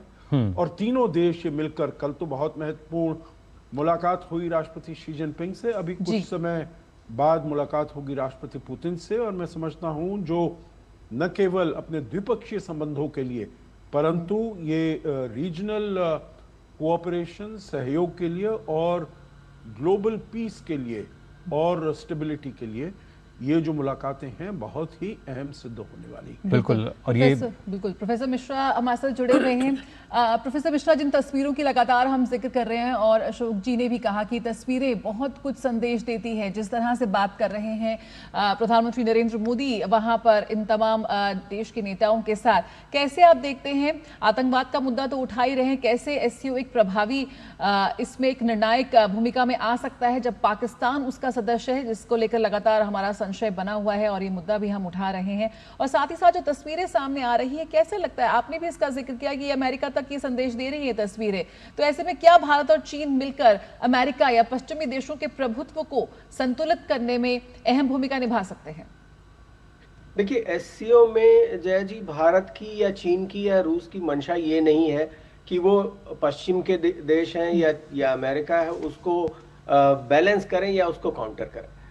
ये मैसेज अपने आप चला जाता है जब भारत, चीन और रूस, जैसा कि आप अपने तस्वीरों में दिखा रहे हैं, इनका एक साथ होना अपने आप में ही बहुत प्रभावी है। तो पहली चीज ये। दूसरी चीज ये जो आपने जया जी ने सवाल पूछा पाकिस्तान का, तो मुझे लगता है कि उस वीडियो में भी पाकिस्तान की क्या भूमिका होगी और पाकिस्तान कितना एससीओ में भारत को रोक सकेगा, ये उनके प्रधानमंत्री के बॉडी लैंग्वेज से ही साफ है। वो किनारे खड़े होकर भारत, चीन और रूस की दोस्ती और एससीओ के आगे बढ़ने को देखेंगे। वो जो प्रोपेगेंडा है वो तो पाकिस्तान करेगा ही। आतंकवाद को बायलैटरल डिस्प्यूट और इस तरह की तमाम चीज़ें बताएगा। वो भी शहबाज शरीफ भी अपनी स्टेटमेंट में बलूचिस्तान का नाम लेंगे, कश्मीर का नाम लेंगे, लेकिन उसका बहुत इम्पैक्ट नहीं है, क्योंकि एससीओ में हमेशा से ही भारत, चीन और रूस की डोमिनेशन रही है, उनका बहुत प्रभाव रहा है और भारत उसमें तीसरे महाशक्ति के तौर पे देखा जाता है और वो तस्वीरों में भी, वीडियोस में भी साफ है। तो एजेंडा सेटिंग के मामले में मुझे लगता है कि ये तीनों देश ये चाहेंगे कि इनका जो एजेंडा है वो कंस्ट्रक्टिव हो, पॉजिटिव हो, फॉरवर्ड लुकिंग हो और साथ ही साथ ऐसा हो कि जो तमाम देश जो साथ में हैं उनके हितों को भी ध्यान में रखा जाए। ऐसा ना हो कि ये एक एंटी वेस्टर्न ब्लॉक बने जिसकी कभी कोशिश, किसी भी कोशिश में भारत ने साथ नहीं दिया। और मुझे लगता है कि यही ट्रेंड कंटिन्यू रहेगा। ये कोशिश की जाएगी कि ये सारे देश अपने जो शेयर्ड कंसर्न्स हैं, म्यूचुअल इंटरेस्ट हैं, उनको कैसे अपने हितों और अपनी चिंताओं को दोनों को ठीक से उसका समाधान निकालें, आगे बढ़ें साथ मिलकर और क्षेत्रीय सहयोग को बढ़ाएं। क्योंकि एससीओ में कोशिशें बहुत हुई हैं आतंकवाद को लेकर के। रैट्स जो है, जिसे शॉर्ट फॉर्म में कहते हैं, रीजनल एंटी टेररिज्म जो प्लेटफॉर्म है जी, रैट्स अकेला संगठन है, अकेला सेक्टर है जिसमें बहुत सारा काम हुआ। ये एससीओ की बहुत बड़ी उपलब्धि है। लेकिन ये रैट्स के ऑपरेशंस जो है वो छोटे आतंकवादी संगठनों को लेके हुए पाकिस्तान के अंदर या पाकिस्तान ऑक्यूपाइड कश्मीर के अंदर या अफगानिस्तान के अंदर ये अभी कोई रैट्स के ऑपरेशंस नहीं हुए जी। तो आगे आने वाले समय में हमें ये भी देखना पड़ेगा कि आतंकवादी संगठनों को चिन्हित किया जाए, उनको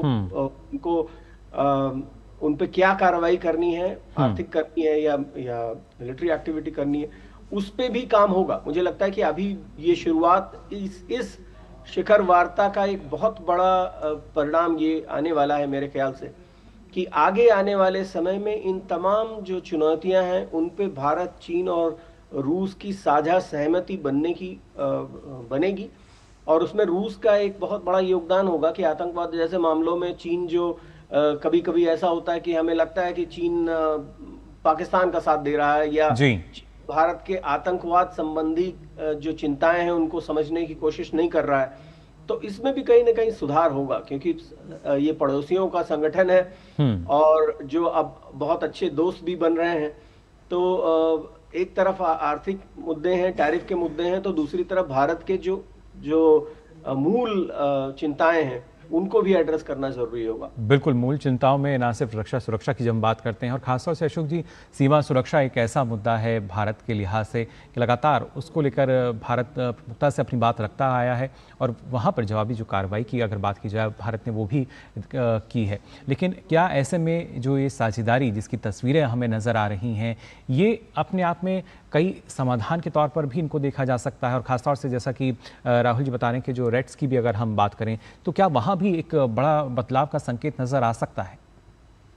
देखिए, रैट्स जो है वो अगर हम बात करें जो पाकिस्तान के आतंकवाद को क्या उसको कंटेन करने में कहीं पर वो सक्षम हुआ है, सफल हुआ है, तो मेरा कहना होगा बिल्कुल नहीं। क्योंकि भारत के विरुद्ध जो पाकिस्तान का आतंकवाद है, चाहे वो जैश हो, लश्कर हो, सभी ये वाले ऐसे गुट हों, ये सब अपना काम कर रहे हैं और उनके ऊपर कोई ना तो अंकुश लगा पाया है, ना कोई किसी प्रकार की हमको रियल टाइम इंटेलिजेंस वो दे पाया है, जिससे कि तो वो तो बायलैटरल इश्यूज हैं, और भारत को अपनी सुरक्षा अपने आप देखनी होगी, और अपने आप हमको, और जो हम कर रहे हैं अब पहलगाम के बाद जो हमने इसका उत्तर देना था, जो वहाँ पर हमारे ऊपर आतंकी हमला किया गया, तो हमने उनके जो 9 ठिकाने थे, आतंकी ठिकाने थे, न केवल पाकिस्तान ऑक्यूपाइड कश्मीर में परंतु मुरीद के में और बहावलपुर में, इनको जैश और लश्कर के उनको हमने ठिकानों को भी बहुत तहस नहस किया, बहुत ही उनको विनाश किया, उसके ऊपर बहुत ही नष्ट किया। तो वो हमको खुद करना है, परंतु फिर भी बिल्कुल। तो ये आतंकवाद एक ऐसा मुद्दा है जिस पर ठोस निर्णायक कार्रवाई भारत लगातार कर रहा है, और उम्मीद करता है कि अब जो इस आतंक के पनाहगार हैं वो भी जागे इसको लेकर। और यहाँ की तस्वीरें यहाँ पर हम साझा करना चाहते हैं, दर्शकों को दिखाएं। लगातार जो हम तस्वीरें देख रहे हैं, प्रधानमंत्री नरेंद्र मोदी रूसी राष्ट्रपति पुतिन से खास मुलाकात उनकी हुई आज, और दोनों के बीच द्विपक्षीय वार्ता होनी है एससीओ समिट से इतर। लेकिन आज जब पूर्ण सत्र में हिस्सा लेने के लिए दोनों नेता पहुंचे तो एक अलग ही दोनों के बीच आत्मीयता और परस्पर सहयोग, विश्वास और सम्मान जो नजर आया, जो दोनों नेताओं के बीच, वो तस्वीरों में कहीं ना कहीं यहाँ पर कैद हो चुका है। और प्रधानमंत्री नरेंद्र मोदी ने सोशल मीडिया प्लेटफॉर्म के जरिए अपनी इस खुशी को जाहिर भी किया है। उन्होंने ट्वीट किया है कि बहुत अच्छा लगा रूसी राष्ट्रपति पुतिन से मिलकर, और हम तस्वीरों में लगातार देख रहे हैं कि कैसे दोनों के बीच एक अलग ही केमिस्ट्री साफ तौर पर यहाँ पर नजर आ रही है। बिल्कुल, तो प्रधानमंत्री नरेंद्र मोदी ने अपने एक्स हैंडल पर ये जो तस्वीरें हैं साझा की हैं, जिसमें रूसी राष्ट्रपति पुतिन और साथ ही चीन के राष्ट्रपति शी जिनपिंग जो हैं वो नज़र आ रहे हैं, और उसी वजह से लगातार हमारे साथ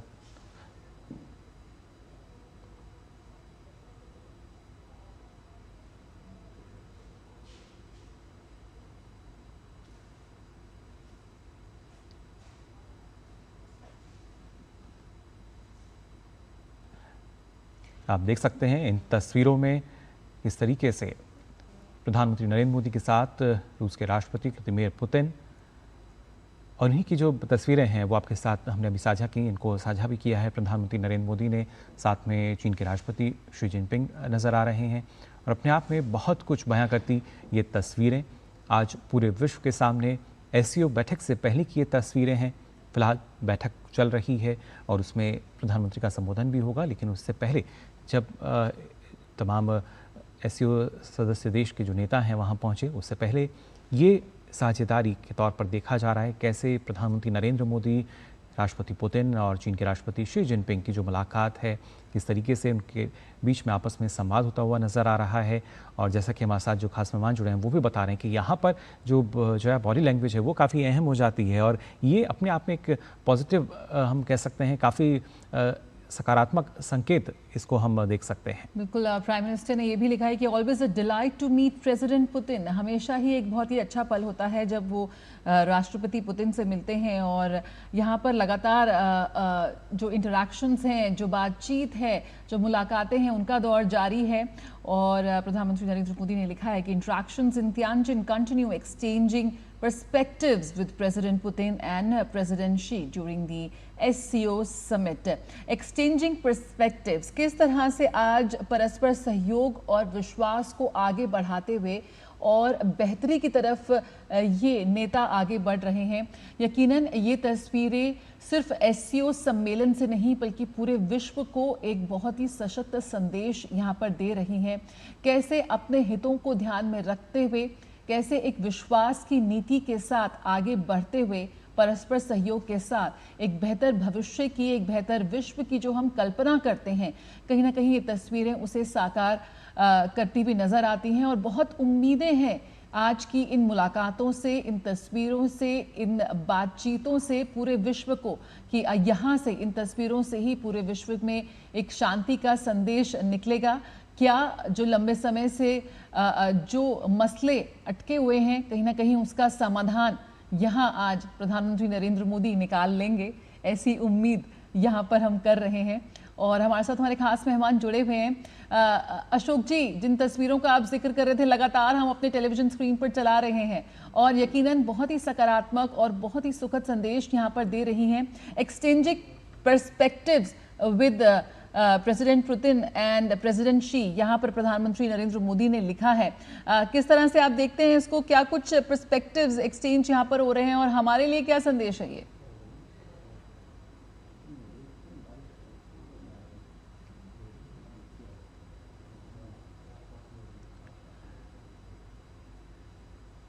तो आप देख सकते हैं बहुत बड़ा हो तो ये बहुत ही महत्वपूर्ण देश हैं, तो इनके अपने अपने नेशनल इंटरेस्ट हैं, इनके अपने अपने राष्ट्रीय हित हैं, इनके अपने अपने नज़रिए हैं।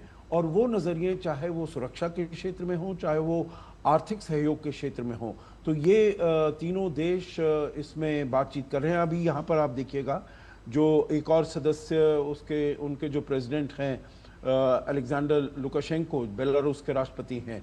मैं किसी को वो बिलिटल करने का नहीं प्रयास कर रहा हूँ, परंतु इन तीन नेताओं में इतनी अच्छे तरीके से बिल्कुल ही बातचीत में वो इतने संलग्न थे, जो वो भी एक इम्पॉर्टेंट कंट्री है जो अभी अभी सदस्य बने हैं, परंतु उनसे फिर नहीं बात की गई और ये तीनों नेता अपने में ही बात कर रहे हैं। तो पर्सपेक्टिव्स की बात करते हुए जो ये अपने अपने नज़रिए बताएंगे और इनके ऊपर क्या इनमें सामंजस्य है, क्या इनके ऊपर ओवरलैप है इनके पर्सपेक्टिव्स में, क्योंकि ज़रूर है जो इतने बड़े देश हैं तो इनके हित पूरी तरीके से तो कॉन्ग्रुएंट नहीं होंगे, परंतु बहुत ज़्यादा ओवरलैप है। जो ये दो बड़ी शक्तियां हैं, आर्थिक शक्तियां हैं, भारत और चीन, और रूस भी एक कमोडिटीज़ के एरिया में, फॉसल फ्यूल के एरिया में, न्यूक्लियर एनर्जी, न्यूक्लियर टेक्नोलॉजी के एरिया में बहुत ही महत्वपूर्ण है। तो ये कैसे मिलकर एक स्थायित्व प्रदान कर सकते हैं पूरे विश्व में, वहाँ की जो अर्थव्यवस्था है उसमें कैसे स्थायित्व प्रदान कर सकते हैं, क्योंकि हम देख रहे हैं जो कितनी उथल पुथल चल रही है टैरिफ को लेकर। हर एक के विरुद्ध टैरिफ कभी लगाए जाते हैं, कभी हटाए जाते हैं, तो उससे ना तो आप किसी प्रकार का निवेश कर सकते हैं कहीं पर, ना कहीं पर कोई प्रेडिक्टेबिलिटी है, ना कोई इकोनॉमिक स्टेबिलिटी है। तो ये तीनों देश मिलकर ये सबसे बड़ी अर्थव्यवस्थाएं हैं। और भी देश हैं, 7 और देश हैं जो सदस्य हैं एससीओ के, परंतु वो छोटी अर्थव्यवस्था, छोटी अर्थशक्तियां हैं, परंतु सभी ये देश मिलकर कैसे स्टेबिलिटी ला सकते हैं, कैसे प्रिडिक्टेबिलिटी ला सकते हैं, और ये आर्थिक क्षेत्र में और सुरक्षा के क्षेत्र में भी कैसे ये काम कर सकते हैं आतंकवाद से जूझने के लिए। आतंकवाद का मुद्दा बड़ा रहेगा। और अभी तक मैं ये बताऊं, जो देखिए 2001 से जब एससीओ एस्टैब्लिश हुआ था, इसकी गणना हुई थी, तब से अभी तक रैट्स के अलावा कोई इतना ज्यादा योगदान नहीं कर पाया है इस क्षेत्र में, आतंकवाद से जूझने के क्षेत्र में। देखिए इसी क्षेत्र में है, चाहे वो अफगानिस्तान रहा हो या और देश हैं जिनके बीच में ये मुद्दे आए हैं, दिक्कतें आई हैं, परंतु एससीओ वहां पर कोई ऐसा योगदान नहीं कर पाया है। परंतु आगे देखते हुए, सोचते हुए सभी देश ये चाहेंगे जो किस प्रकार का रोल ये अदा कर सकता है, किस प्रकार की भूमिका इसके पास है, और इसी में मेरे विचार से अभी जो शिखर सम्मेलन में बात होगी और जो द्विपक्षीय वार्ताएं होंगी उसमें भी यही बातचीत होगी। बिल्कुल। अशोक जी, यहाँ पर आतंकवाद एक मुख्य मुद्दा जरूर है, लेकिन जिस तरह से भारत की अध्यक्षता की बात करें, जब भारत की अध्यक्षता के दौरान हमने स्टार्टअप्स, बौद्ध विरासत और पारंपरिक चिकित्सा जैसे क्षेत्रों पर भी ध्यान केंद्रित किया था। क्या आपको लगता है कि क्या ये एससीओ के जो पारंपरिक जो सुरक्षा केंद्रित एजेंडा है उसमें एक बड़ा बदलाव था, और ऐसा ही कुछ हम आज भी उम्मीद कर सकते हैं, क्योंकि यहाँ पर मध्य एशिया के विशाल ऊर्जा या व्यापार बाजारों तक भी पहुंच बनाना, और किस तरह से व्यापार और क्षेत्रीय सुरक्षा के साथ साथ क्षेत्रीय व्यापार भी एक अहम एजेंडा है एससीओ का। जी देखिए, भारत ने बहुत ही नए पहलू इसमें हम लेकर आए थे, बहुत ही नए इनिशिएटिव्स हमने लिए थे 2023 में जब हम इसकी अध्यक्षता कर रहे थे। और इसमें क्योंकि जो एक तो पोटेंशियल है, जो संभावनाएं हैं, जैसे यूथ का, जैसे स्टार्टअप्स का, जैसे डीपीआई का, डिजिटल पब्लिक इंफ्रास्ट्रक्चर का, कैसे हम उसको साथ में ला सकते हैं और कैसे उससे हम करप्शन को दूर कर सकते हैं और इसको फाइनेंशियल कनेक्टिविटी को बढ़ा सकते हैं। तो ये वाले सब हमने जो पहल ली थी हमने इसमें इंट्रोड्यूस किया था। और मेरे विचार से वो वाले अभी तक जो वर्किंग ग्रुप्स हमने इस्टेब्लिश किए थे जया जी उस समय, तो वो अभी तक चल रहे हैं, उनके ऊपर बातचीत हो रही है और कैसे वो सहयोग को उन क्षेत्रों में बढ़ाया जा सकता है उसको आगे लिया जा रहा है। तो मेरे विचार से वो बहुत ही महत्वपूर्ण था। और उसको पिछले साल जब अस्ताना में, हालांकि हमारे प्रधानमंत्री उसमें सम्मिलित नहीं हो पाए क्योंकि हमारे अपने यहाँ एक पार्लियामेंट सेशन चल रहा था, तो परंतु उसमें अस्ताना के सेशन में भी इन सभी चीजों को और आगे लेकर जाया बिल्कुल गया। आया था। बिल्कुल इस पर भी हम आगे बात करेंगे, कैसे और इस कदम ने भारत को और ही प्रभावशाली पहचान दिलाई है। तस्वीरें इस वक्त हम साझा कर रहे हैं, यहाँ पर जो लीडर्स की बैठक हो रही है वहाँ की तस्वीरें, ताज़ा तस्वीरें इस वक्त हमें मिल रही हैं, जो आप इस वक्त आप अपने टेलीविजन स्क्रीन पर देख सकते हैं।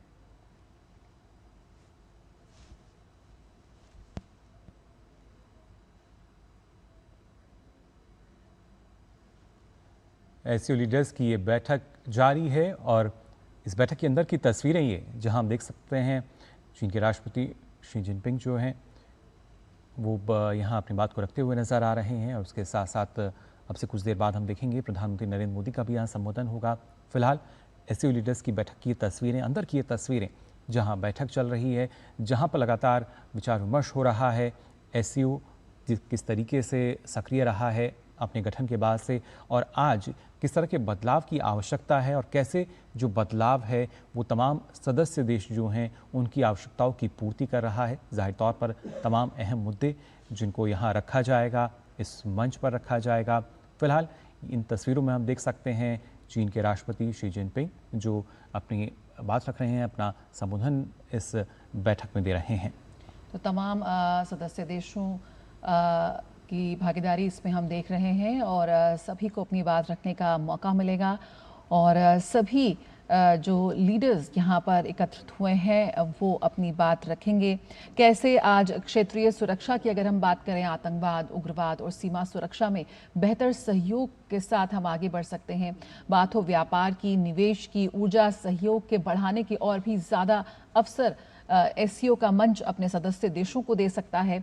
भू राजनीतिक प्रभाव की बात करें, कैसे आज विश्व में एशिया की स्थिति और मजबूत हो रही है और ऐसे में भारत कैसे एक मजबूत और निर्णायक भूमिका में नजर आ रहा है, उसकी तस्वीर भी लगातार हम देख रहे हैं। कनेक्टिविटी की बात रहे तो उस पर भी, कनेक्टिविटी पर भी जोर है। क्षेत्रीय परिवहन और बुनियादी ढांचा परियोजनाओं में कैसे और बेहतर भागीदारी हम देख सकते हैं, इसका भी उदाहरण यहाँ पर एससीओ मंच प्रस्तुत करेगा। सांस्कृतिक आदान प्रदान ये अहम कड़ी है सहयोग की। सदस्य देशों के साथ कैसे सांस्कृतिक और जनसंपर्क बढ़ाया जा सकता है, कैसे ये रोजगार के नए अवसर खोल सकता है, इस पर भी तमाम सदस्य देशों का ध्यान है। अपने हितों को ध्यान में रखते हुए कैसे एक बेहतर सहयोगात्मक व्यवस्था यहाँ पर बनाई जा सकती है, इस पर ध्यान है। बिल्कुल, और लगातार हमारे साथ खास मेहमान जुड़े हुए हैं। अशोक जी, आपसे जानना चाहूँगा कि जिस तरीके से अगर बात की जाए इस बैठक की, जिसकी तस्वीर अपने दर्शकों को भी हम दिखा रहे हैं, क्या एससीओ का जिस तरह का स्ट्रक्चर रहा है अपने गठन के बाद से आज, क्योंकि आज में शायद जो आवश्यकताएं हैं उसमें तब्दीली हो चुकी है, बदलाव आ चुका है, तो क्या एससीओ को मजबूत करने के लिए भी किस तरह के जो कदम हैं वो इस दौरान उठाए जा सकते हैं?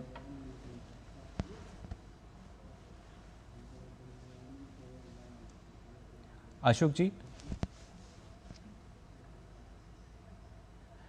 काफ़ी महत्वपूर्ण ये तस्वीरें, खासतौर से एससीओ लीडर्स की बैठक। राहुल जी भी हमारे साथ जुड़े हुए हैं। प्रोफेसर राहुल, आपसे भी ये समझना चाहूँगा, क्योंकि जब हम बात करते हैं एक संगठन जिसकी शुरुआत हुई ना सिर्फ आतंकवाद, अलगाववाद, उग्रवाद जो है उसको थामने के लिए, बल्कि आज के समय में समय के साथ जो हम कह सकते हैं एससीओ जो है आगे बढ़ रहा है, ऐसे में किस तरीके से इसको मजबूती देने का काम किया जाएगा इस बैठक में?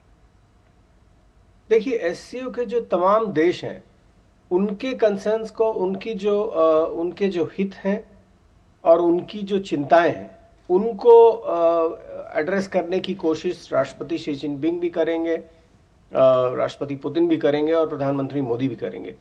और ये कंसर्न्स मुझे लगता है कि कई सेक्टर्स में है। सबसे बड़ी चीज़ ये है कि आज विश्व में अंतर्राष्ट्रीय जो लिबरल इकोनॉमी थी, लिबरल इंटरनेशनल इकोनॉमी, अंतर्राष्ट्रीय मुक्त व्यवस्था, मुक्त व्यापार जो था WTO के नियम और कानून के हिसाब से, उसको छलनी कर दिया जा चुका है पश्चिम के ही उन देशों द्वारा जिन्होंने इसका निर्माण किया था जी।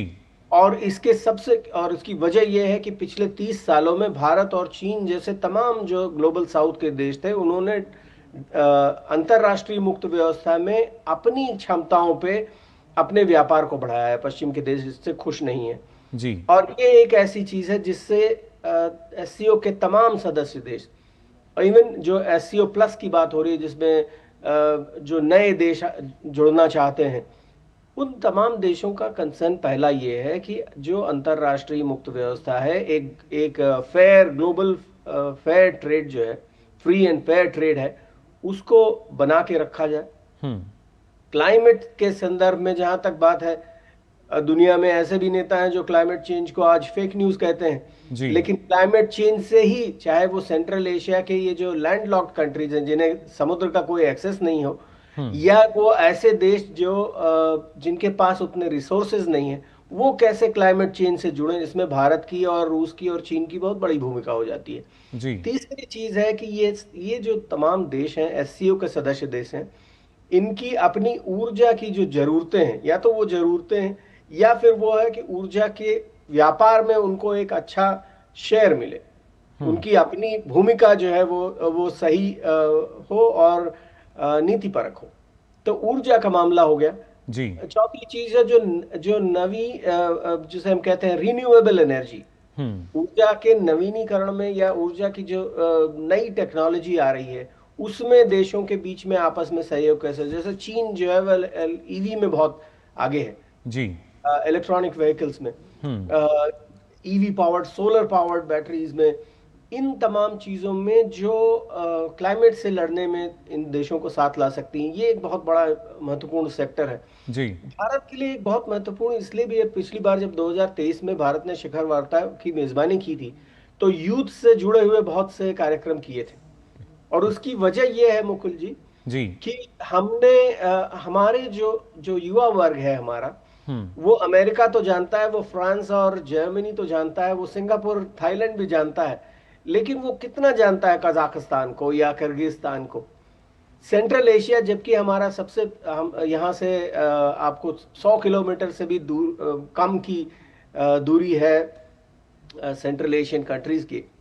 ऑफ कोर्स हमारा अक्साई चीन की वजह से हमारी डायरेक्ट कनेक्टिविटी नहीं है, लेकिन ये जो सेंट्रल एशिया के देश हैं ये भी भारत के पड़ोसी हैं। हमारे जो जियोपॉलिटिकल मैप है, ये हमारा जो कॉग्निटिव ज्योग्राफिक मैप भी है एक आम भारतीय का, उसमें सेंट्रल एशिया लगता है कि बहुत दूर कहीं ब्राजील और वेनेजुएला के पास कहीं खड़ा होगा, इतना दूर लगता है हमें, जबकि सांस्कृतिक तौर पे, भौगोलिक तौर पे, राजनीतिक तौर पे, सभी मामलों में सेंट्रल एशिया हमारे उतने ही नजदीक है जितना म्यांमार और इंडोनेशिया या मालदीव्स और सेशल्स।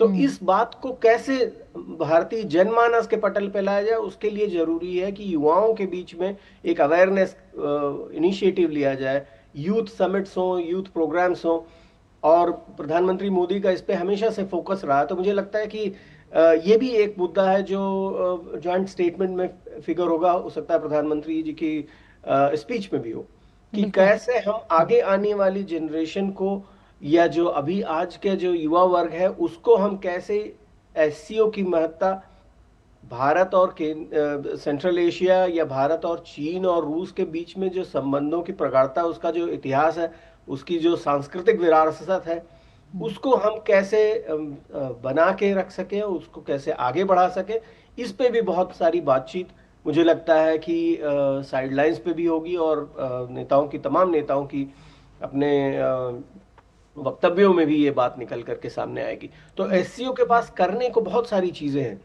बस इसमें ध्यान रखने वाली बात ये है कि वो मुद्दे उठाए जाएं जो तुरंत हो सके, जो जिसका त्वरित इम्प्लीमेंटेशन हो सके, पहली चीज है। और दूसरी चीज ये है कि जिसमें सभी के हितों को ध्यान में रखा जाए। और मुझे लगता है कि इस हिसाब से अभी भी ट्रेड, टेररिज्म और टेक्नोलॉजी वो सेक्टर्स हैं, क्लाइमेट चेंज एक उसमें चौथा एस्पेक्ट हो सकता है। मोटे तौर पे ये 4 आधार स्तंभ हैं एससीओ की तियानजिन शिखर वार्ता के। बिल्कुल, तो यहाँ पर बयानबाजी भी हो लेकिन ठोस कदम उठाए जाएं, बात हो ग्लोबल गवर्नेंस की या रिफॉर्म्स की, तो एक अहम रहेगा। अशोक जी हमारे साथ जुड़े हुए हैं। अशोक जी, भारत और चीन दोनों ने ही ये माना है कि साझा हित मतभेदों से बड़े हैं। एक मल्टीलैटरल ट्रेड सिस्टम की जब यहाँ पर हम बात करते हैं, कैसे आपको लगता है कि ये मुमकिन हो सकता है? बहुत ही शानदार मंच है एससीओ, उसकी बैठक की शुरुआत हो चुकी है, तमाम नेताओं का संबोधन भी हम देखेंगे। कैसे ये जो परस्पर सहयोग और विश्वास बढ़ाने की लगातार बात हो रही है, वो जमीन पर उतरता हुआ नजर आएगा? जी बिल्कुल, आप ठीक कह रहे हैं। जो आर्थिक अर्थव्यवस्था है वो पहले से ही बहुत उथल पुथल हो गई थी, जो कि WTO को हमने देखा था, जो उसमें जो बेसिक फंडामेंटल ऑर्गेनाइजेशंस हैं, जिसे कहा जाता है डिस्प्यूट सेटलमेंट सिस्टम, जो है, जो अगर वहाँ पर कुछ ऐसे विवाद उठते हैं तो उनको कैसे हल किया जाए। मैं समझता हूँ जो 1995 में जब WTO की स्थापना हुई थी, तो सबसे महत्वपूर्ण जो उसमें योगदान था, जो उसमें बदलाव किया गया था गैट से, जनरल एग्रीमेंट टैरिफ्स और ट्रेड, उसमें था जो एक डिस्प्यूट सेटलमेंट सिस्टम बहुत ही सशक्त वो बनाया गया था, जिसमें एक एपेलेट बॉडी को लाया गया था। परंतु जब राष्ट्रपति ट्रंप अपने पहले टर्म में थे तो 2019 में उन्होंने उस एपेलेट बॉडी में और जो आने चाहिए, जो एडजुडिकेटर्स आने चाहिए, जो रिप्रेजेंटेटिव्स आने चाहिए, उनको आने में उन्होंने वो नहीं उसमें हामी नहीं भरी। तो इसीलिए हमने देखा जो वो बिल्कुल ही एकदम निर्बल हो गया है, उसमें कोई शक्ति नहीं रह गई है। और अभी जो राष्ट्रपति ट्रंप कर रहे हैं, जो उन्होंने इतने सारे टैरिफ सभी देशों के विरुद्ध लगा दिए हैं, तो ये बिल्कुल उल्लंघन है वर्ल्ड ट्रेड ऑर्गेनाइजेशन के सिस्टम का। तो कैसे मल्टीलैटरल ट्रेडिंग सिस्टम को फिर से एक बारी ढर्रे पर लाया जा सकता है, एक बारी फिर से उसको सशक्त किया जा सकता है, तो ये बड़ी अर्थव्यवस्था ही कर सकती हैं। तो इसीलिए कल जो बातचीत हुई राष्ट्रपति शी जिनपिंग की और प्रधानमंत्री मोदी की, तो उसमें ये बिल्कुल मल्टीलैटरल ट्रेडिंग सिस्टम को, वैश्विक अर्थव्यवस्था को कैसे संभाला जाए, वो एक बहुत ही महत्वपूर्ण मुद्दा है। तो ये तो पूरे ही उसमें देखा जाए, अगर मल्टीलैटरल सिस्टम पूरे तरीके से, केवल अर्थव्यवस्था का नहीं, परंतु हम देखते हैं यूएन सिक्योरिटी काउंसिल में भी बिल्कुल ही वो नहीं चल रहा है, क्योंकि जो सिक्योरिटी काउंसिल उसका मूल ऑब्जेक्टिव है, गोल है, वो है जो पीस और सिक्योरिटी, पूरे विश्व में शांति सुरक्षा को एस्टैब्लिश किया जाए। परंतु हम देख रहे हैं जो कितने युद्ध चल रहे हैं, रूस और यूक्रेन का युद्ध चल रहा है, 3.5 साल हो गए हैं, गाजा में युद्ध चल रहा है, कितनी देर हो गई है, करीब 2 साल होने को आ गए हैं, परंतु यूएन सिक्योरिटी काउंसिल वहां पर भी बिल्कुल विफल रहा है। और मैं समझता हूं जो अभी आज जो तियानजिन डिक्लेरेशन आएगी, तो उसमें मल्टीलैटरल सिस्टम को रिफॉर्म करने के लिए, बिल्कुल, और इसीलिए इन विभिन्न मंचों में भी, इन विभिन्न यूएन सिक्योरिटी काउंसिल की बात हो, यूएन की बात हो, इस पे भी रिफॉर्म्स को लेकर लगातार भारत बहुत ही मुखरता से अपनी आवाज रख रहा है। लगातार चर्चा यहाँ पर जारी रखेंगे कि कैसे वैश्विक चुनौतियों के बीच इस एससीओ शिखर सम्मेलन का आयोजन हो रहा है। लेकिन रुकेंगे एक छोटे से ब्रेक के लिए, आप हमारे साथ बने रहिए, हम जल्द हाजिर होते हैं।